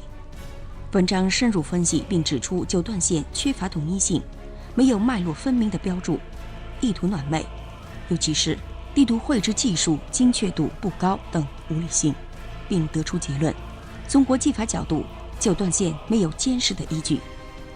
审视中方的意图是否明确这一标志没有得到充分满足。专家们就九段线提出的各种不同解释，以及中国2009年5月7日提交的含糊公函，证明了上述结论。除了句式复杂外，公函中所用的术语，如相关海域或附近海域，令人难以理解。上述术语在1982年联合国海洋法公约中只字未提。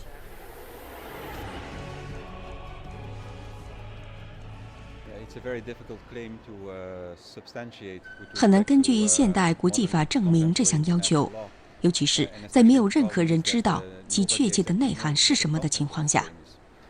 中国所做的就是将这张地图附上其向联合国递交的资料，这激起了国际社会公愤，因为中国是唯一一个在国际层面上提出这样的主权要求的国家。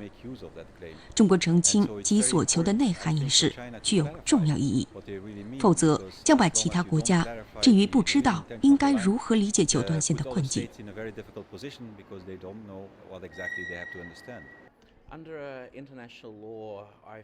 根据国际法，如果中方没有进一步澄清其主权要求，我认为难以找出其要求的任何法律价值。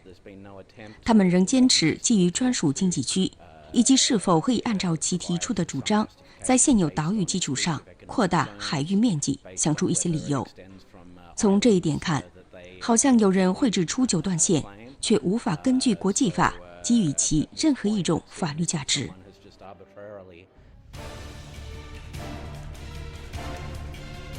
2013年第一期的美国国际法杂志刊登法国巴黎第二大学著名国际法教授皮埃尔·马里耶·迪皮伊的文章《中国在东海提出历史性权利要求的法律分析》。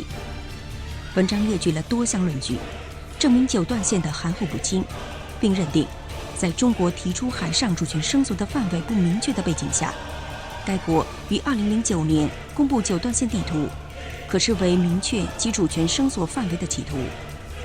然而，这张地图不仅未能为中国在东海提出的要求做出更好的解释，反而使对所求的范围及其法律解释的质疑变得更多。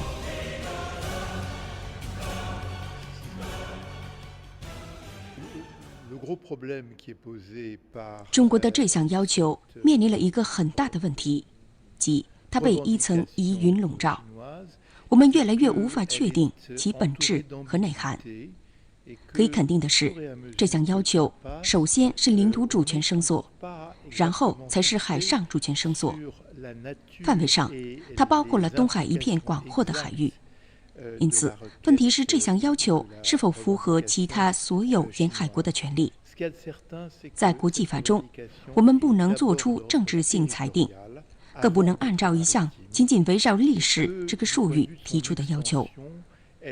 中国确实是本地区数千年来存在的一个大国和强国，但其实地区内其他国家也对一定的海洋空间有其权利。这些权利是在联合国海洋法公约的规定基础上确定的，而这些规定已在一部经历了10多年实质性谈判达成的联合国海洋法公约中得到法典化。中国、菲律宾或越南等地区内各国都是这项公约的缔约国，因此，准确地说，这部法律适用于所有这些国家。就连中国大陆和台湾学者也都承认中国九段线缺乏透明度。国立台湾师范大学政治学研究所所长王冠雄教授认为，基本上对 U 型线的误解有很多。首先，我必须说，它不是一条边界线。如果是边界线，它必须用实线绘制，而不是11条断续线。第二，线内水域根本不是内水。如果是内水，那么没有人有权在 U 型线内水域自由往来。第三，它根本不是专属经济区和大陆架的外部界限，因为 U 型线于1947年出现，而当时仍未出现关于专属经济区和大陆架的任何概念。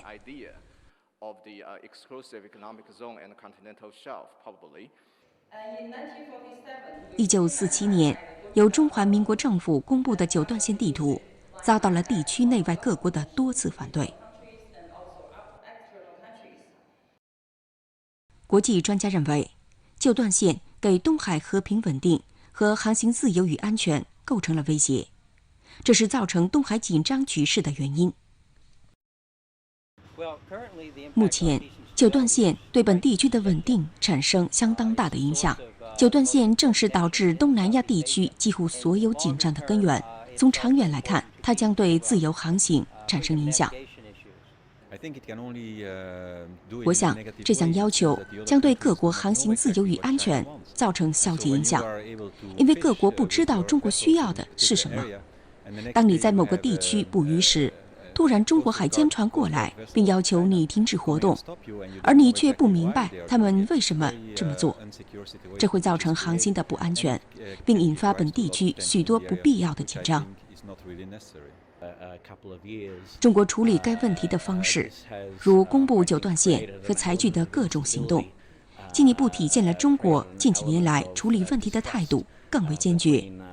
这也构成了不安全的因素，并引起各国之间的猜疑，大大损害了中国温和的外交政策。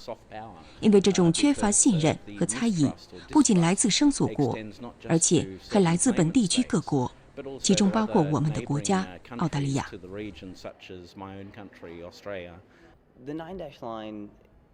由于九段线或牛舌线的模棱两可，即对国际法，其中包括条约法和习惯法的明显侵犯，我把九段线视作对整个亚洲地区石油安全构成的一种威胁。明摆着的，九段线是对东南亚地区声索国的威胁，其大部分原因是九段线被看作中国似乎不想遵守国际法的一种信号。我想，对于东盟声索国乃至美国及其他强国来说，九段线是对中国企图成为21世纪超强大国的肯定。我们当前所看到的是，中国正试图把九段线变成唯一的法理依据，以满足其利益要求，同时使其不必遵守国际法。这显然不是谋求稳定的方式。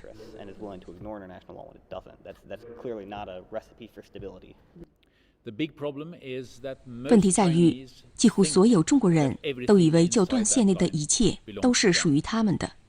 当然，这对东海其他邻国是一种挑衅。更不幸的是，中国各部门和力量都有这种想法，并存在这种误解。因此，中国考察船、中国海军或其他单位都力图对明明是越南、马来西亚、文莱和菲律宾专属经济区和大陆架的区域提出管辖权要求。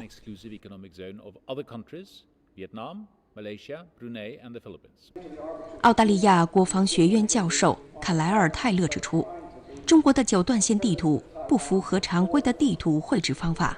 联合国海洋法公约的基本原则是陆地支配海洋，有了陆地和各岛主权，才能凭此扩大专属经济区和大陆架主权。打个比方说，越南海岸线有陆地，因此越南可以宣示200海里主权，但对中国来说，不知他们凭什么，凭哪些岛屿以确定其200海里专属经济区。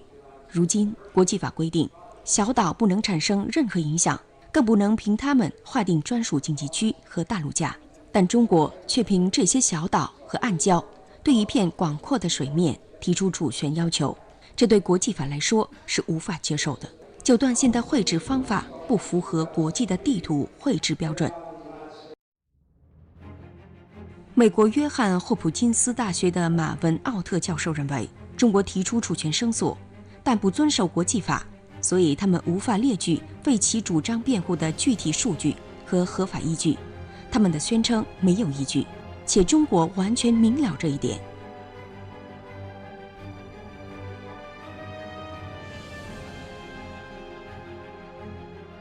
以九段线对几乎所有东海海域宣称主权，这意味着这整个区域都归属中国，这是世界上任何一个大国都无法支持的所求。美国不支持，印度不支持，欧盟不支持，澳大利亚不支持，日本不支持，没有任何国家支持中国的主张。是在华盛顿的美国大学讲师杨德尔博士认为，中国想通过九段线把这一区域从非争议海域变成争议海域。每当发生争端，中国将其当作理由，维护其核心利益。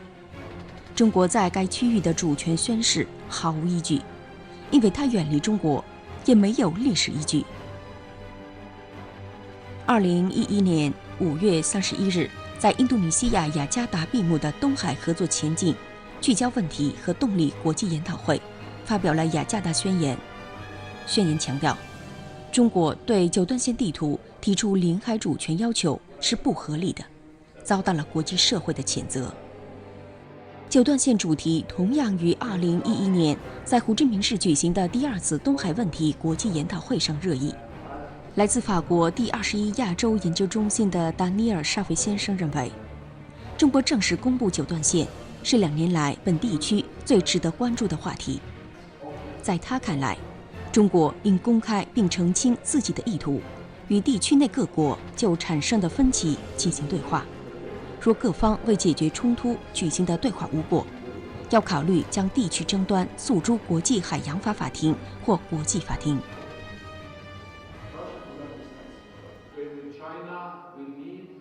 中国要放弃关于九段线就是对各座岛屿提出的主权要求的想法。中国必须这么做，因为中国需要地区的稳定环境，以继续发展经济和维护内部稳定。美国战略与国际问题研究中心2012年在华盛顿举行关于东海航行安全的研讨会上，美国国会参议院国土安全与政府事务委员会主席乔利伯曼认为，显然中国在东海海域提出主权要求的范围过大，这是一种挑衅行为，迫使其他国家采取行动。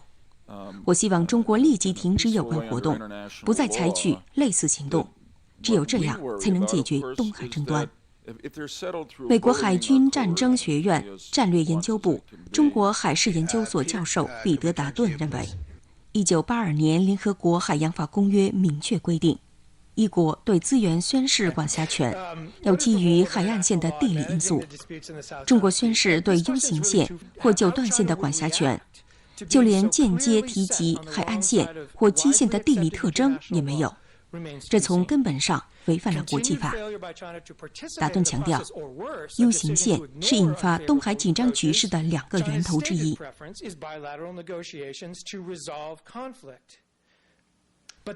法国国际关系与战略研究所和法国权威政治研究组织加布里埃尔·佩利基金会2012年10月16日在巴黎举行东海新的中出区域研讨会。研讨会吸引众多法国和欧洲国际海洋法和地缘政治一流专家参加。会上，多位代表作报告强调，九段线没有法理依据。英国布鲁内尔大学学者戴维斯科特赞同与会法律专家的意见，并揭露了中国在国际社会和法律面前展示的不一贯态度。他表示，中国向联合国提交九段线地图时，希望它获得正式承认并具有合法性，但是与此同时，中国却拒绝提供这张地图的技术证据，拒绝遵守联合国海洋法公约，也不愿意将其与邻国的争端诉诸任何国际仲裁程序。法国德尼·狄德罗巴黎第7大学公法和政治科学教授、欧洲律师协会前会长莫尼克·施米耶让德罗女士作出结论说，最重要的是要得到其他国家的同意，才能成为合法权利。如果其他国家不同意，那么就不能说中国对九段线拥有权利及合法性。欧洲议会安全和国防委员会2013年3月7日首次就东海问题举行公开听证会。欧洲亚洲研究所的高级研究员法伦强调，九段线占东海80%的面积，使局势复杂化。在新加坡国立大学李光耀公共政策学院和美国亚洲协会2013年3月13日至15日在美国纽约联合举办的东海亚太地区和平与安全的中心研讨会上，美国前国务卿希尔认为，九段线将东海变成中国自家的湖泊，正是中国挑起了东海的事端。会上，国际学者要求中国就九段线作出解释。会上散发了国际海洋法法庭法官高之国和清华大学法学院教授贾冰冰在美国国际法杂志2013年第1期上发表的文章《中国南海九段线：历史、现状及含义》，列出中国关于九段线的论据。据一些权威学者评价，中国的论据薄弱，在诸多方面毫无道理。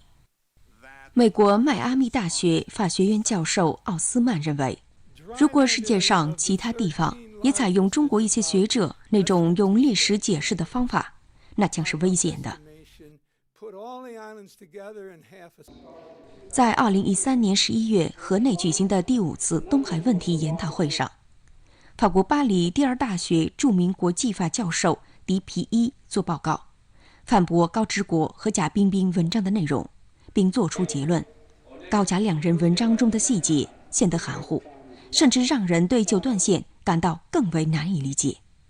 在2013年4月7日，越南广义省举行的从历史和法理角度看黄沙和长沙2座群岛主权国际研讨会期间，澳大利亚国防学院教授泰勒表示，中国认为自己是于1947年提出主权要求，而中国于1992年加入1982年联合国海洋法公约，因此这项要求是在公约和专属经济区规定出台之前提出来的。中国动不动就提国际法和1982年联合国海洋法公约，但从未说清楚这项要求到底是什么。今天我们在会上听到，历史性权利不能当作九段线要求的依据。历史性海湾或其他特殊制度在海洋法中没有基础。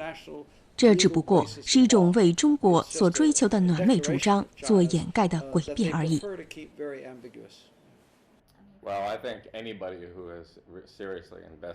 香港大学副教授乔纳森·伦敦认为，任何认真研究该问题的人都知道，九段线，俗称牛舌线，完全不合法，没有依据国际法。这条绳索线由一个台湾公务员于1947年绘制，后来被大陆政府引用，但完全没有法理依据。这条绳索线太过分，涵盖了7.5万平方英里海面。尽管这是中国政策中的重点问题，但这项要求毫无法理依据。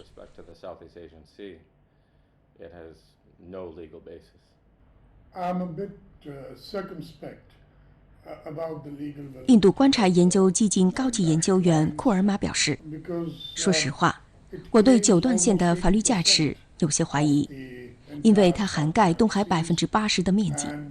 因此，从法律角度看，我想这项要求没有法理依据。这项要求有些过分，因为中国向对各条连接印度洋的海上交通要道提出要求，因此我对这里的航行自由深表担忧。原因何在？是因为目前中国正对东海80%的面积提出主权要求，这太不合常理了。因为如果真的是这样的话，那么这些海上交通要道上的航行自由和在海上航行的人们会怎么样？我很诧异。关于印度的观点，印度对这条绳索线非常关切，理由很简单，印度50%的贸易量通过该海域。那么对于这里的航行自由，什么事情将会发生？以前，印度曾宣布将投入大笔资金，合法开采这里的矿产资源。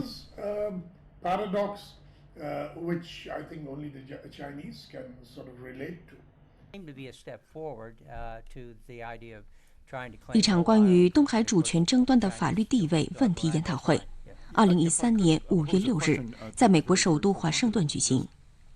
这场研讨会由美国视听声中心主办，吸引世界多位权威法律专家和律师参加，围绕岛屿或礁石与东海主权争端的主题，美国学者集中分析了该海域主权争端的法律问题。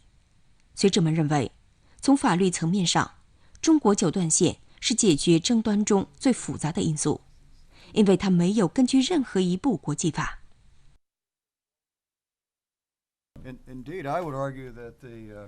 说实话，如果没有九段线，中国的主权要求会更有力，因为任何谙熟海洋法的人都知道，九段线毫无道理。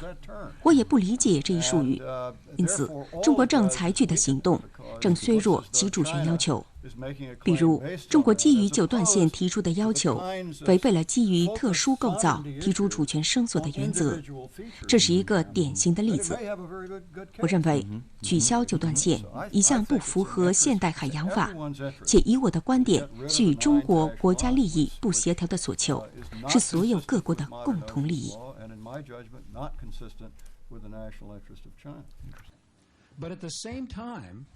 美国战略与国际问题研究中心2013年6月5日至6日在华盛顿举行管控东海紧张局势研讨会，来自美国、中国、印度、日本、欧洲各国、菲律宾、中国台湾和越南的官员和研究东海的一流专家学者约250人出席。九段线再次被代表们进行剖析，几乎所有的代表认为，九段线完全没有法律依据，并严重违反联合国海洋法公约。中国单方面侵犯属于东海主权沿海国的权利，是对公约的一种挑衅。在研讨会上，美国海军战争学院战略研究部中国海事研究所教授达顿认为，根据国际法，九段线不具备让中国可以对东海海域提出管辖权要求的法理依据。因此，如果九段线涉及一项所求各个海域管辖权的要求，那么这项要求将不会受到国际法的支持，因为国际法庭和所有有关国家都已就此做出了明确表态。对海域提出管辖权要求的唯一方式是根据地理条件，因此，中国只能根据地理条件对东海海域提出管辖权要求，不能凭九段线、历史或实力，而只能基于地理条件和国际海洋法公约提出要求。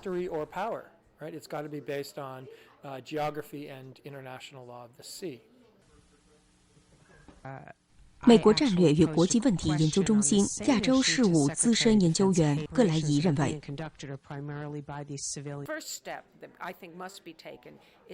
各国应将东海争端诉诸国际法庭。当然，可以根据联合国海洋法公约的相关机制解决海上争端，但首先各国要澄清自己的主权要求。中国的九段线主张不能依照国际法加以辩解，澄清这项主权要求，并从国际法角度作出解释至关重要。再者，是要保证各国划定的领海基线要符合公约，这将是一个良好的开端，然后才是走向商讨解决争端。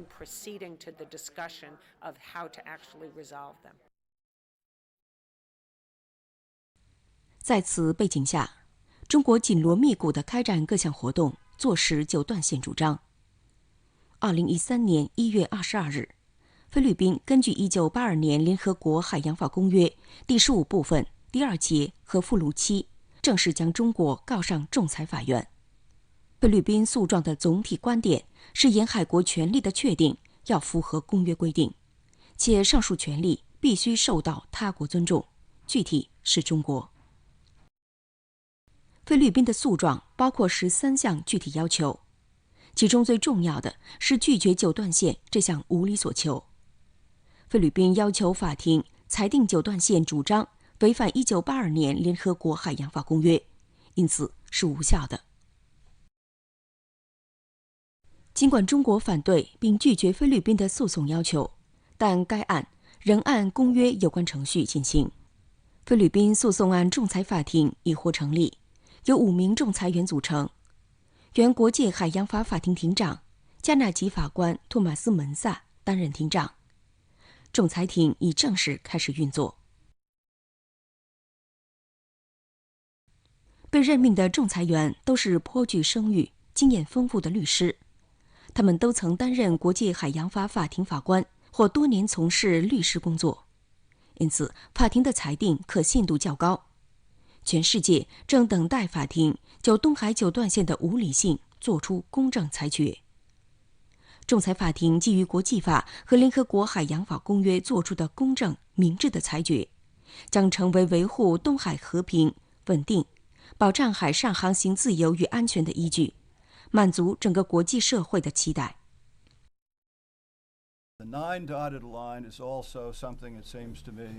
在美国视听声中心于2013年5月6日在美国首都华盛顿举行的一场关于东海主权争端法律地位问题的研讨会上，维吉尼亚大学法学院海洋法与政策中心主任摩尔认为，从战术和战略上，九段线完全不利于中国。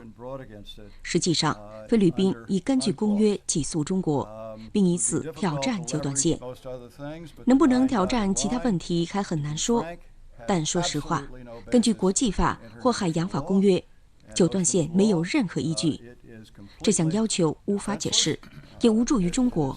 该国已经并正在采取的行动，正使他们从战略上陷入失败境地。因为可能仲裁法庭的成立，就是为了反对他们的这项要求。这无论以什么方式，都是不利于中国的，而中国的确有很多利益。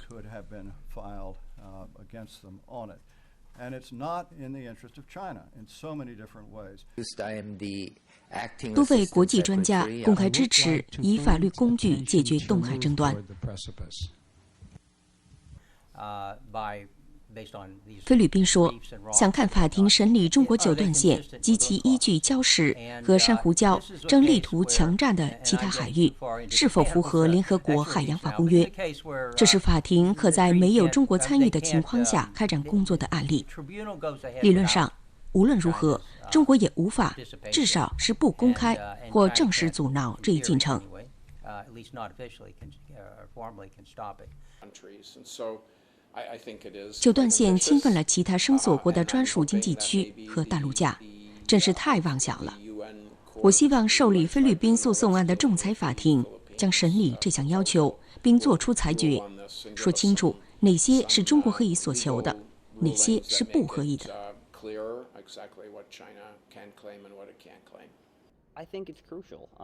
我认为这起案件有着决定性意义，这是为逼迫中国必须决定是否做好在争端中遵守国际法准备所做出的第一项努力。有些人担忧，如果法庭裁决把中国逼到了墙角，那么北京就会以一种非常简单的方式加以反抗，那就是置之不理，并继续伸向大海。我相信，在法庭作出裁决后，中国很可能会认为这不是其利益。他们知道，如果置之不理，将失去更多信心。他们甚至也知道，法庭可能做的一切是就九段线做出一项裁决，并迫使中国澄清其主张。这对整个地区是有利的。采用仲裁方式解决争端仍在进行，并可能变得十分重要。我希望仲裁法庭知道，他们的职责是解决菲律宾提出的至少一项要求。这样，我们将能了解对东海的滩、礁和岛屿制度的法律性解释。我认为这起案件对中国也是有利的。因为如果菲方的要求得到解决，中方将更易于重新划定 U 型线，使之符合对具有法律地位的各岛和海域提出主权要求的原本意义。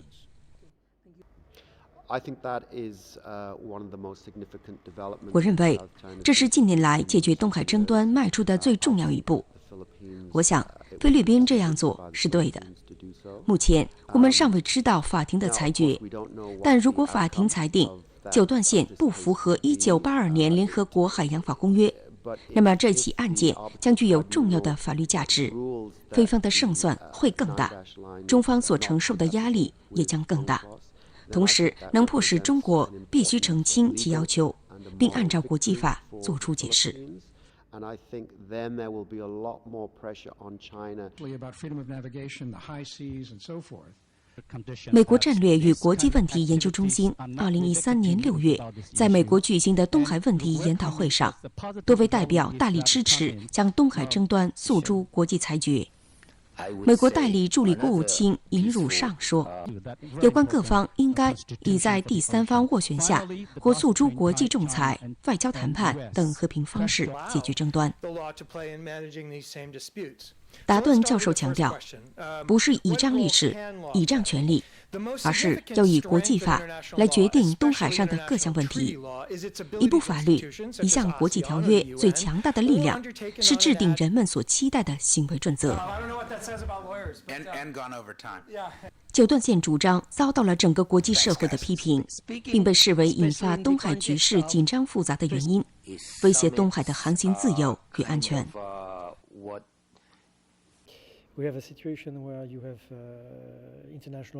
我们正生活在用国际法、1982年联合国海洋法公约及其他法律来调整各国关系的环境中。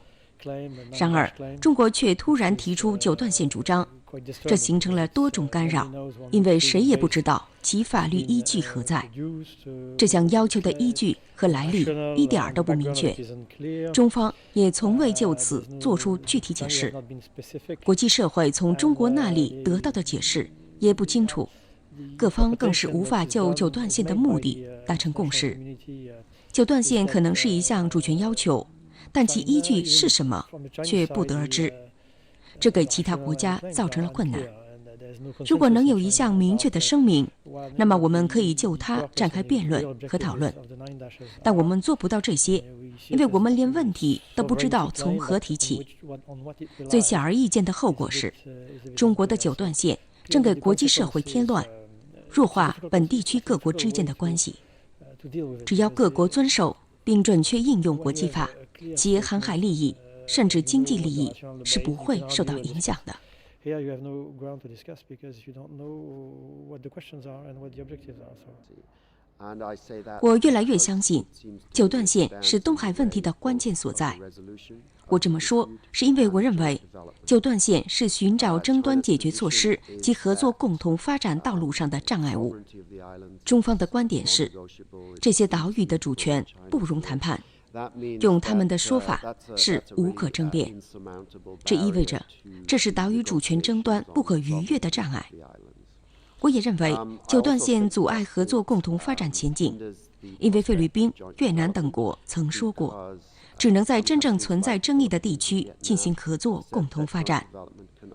何时中国还不澄清其要求，我们是无法知道哪些区域是真正存在争议的地区，而这是中国直到现在都未曾做过的。因此，我想九段线正阻碍我们走向合作、管控冲突、寻求东海问题最终解决措施的道路。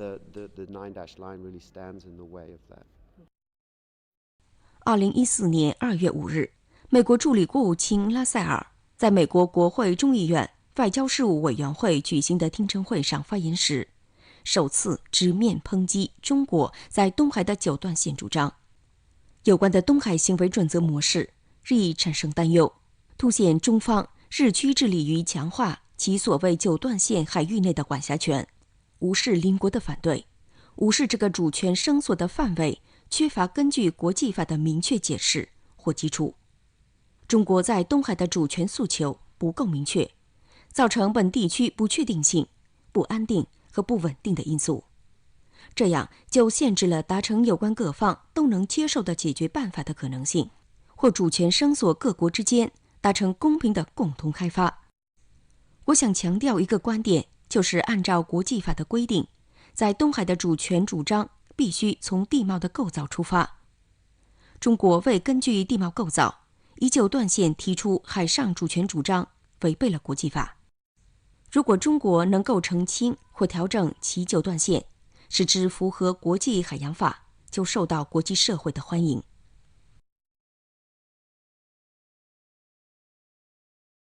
九段线遭到国际社会谴责。作为世界负责任的大国和1982年联合国海洋法公约缔约国，中国应撤回这项无理所求，并按照国际法和公约澄清其要求。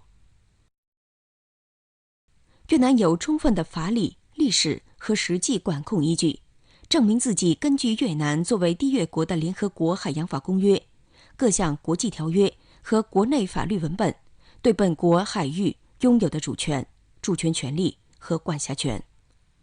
越南将根据联合国宪章、国际法和1982年联合国海洋法公约，采取一切适合和必要的和平方式，维护自身在东海的主权、主权权利、管辖权及其他合法和正当的国家利益。越南政府总理阮进勇2013年5月31日在第12届香格里拉对话会开幕式上发表讲话中，传递了关于越南在东海有关问题的方针政策的明确信息。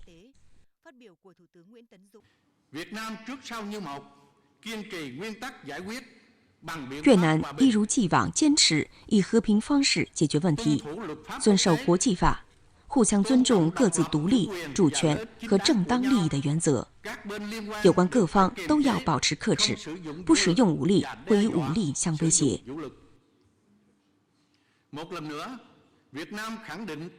越南再次强调一贯遵守东盟关于解决东海问题6点原则，竭尽全力同东盟和中国一道，认真落实东海各方行为宣言，及早达成东海行为准则。作为沿海国，越南将按照国际法，尤其是1982年联合国海洋法公约，证明并维护自己的正当权益。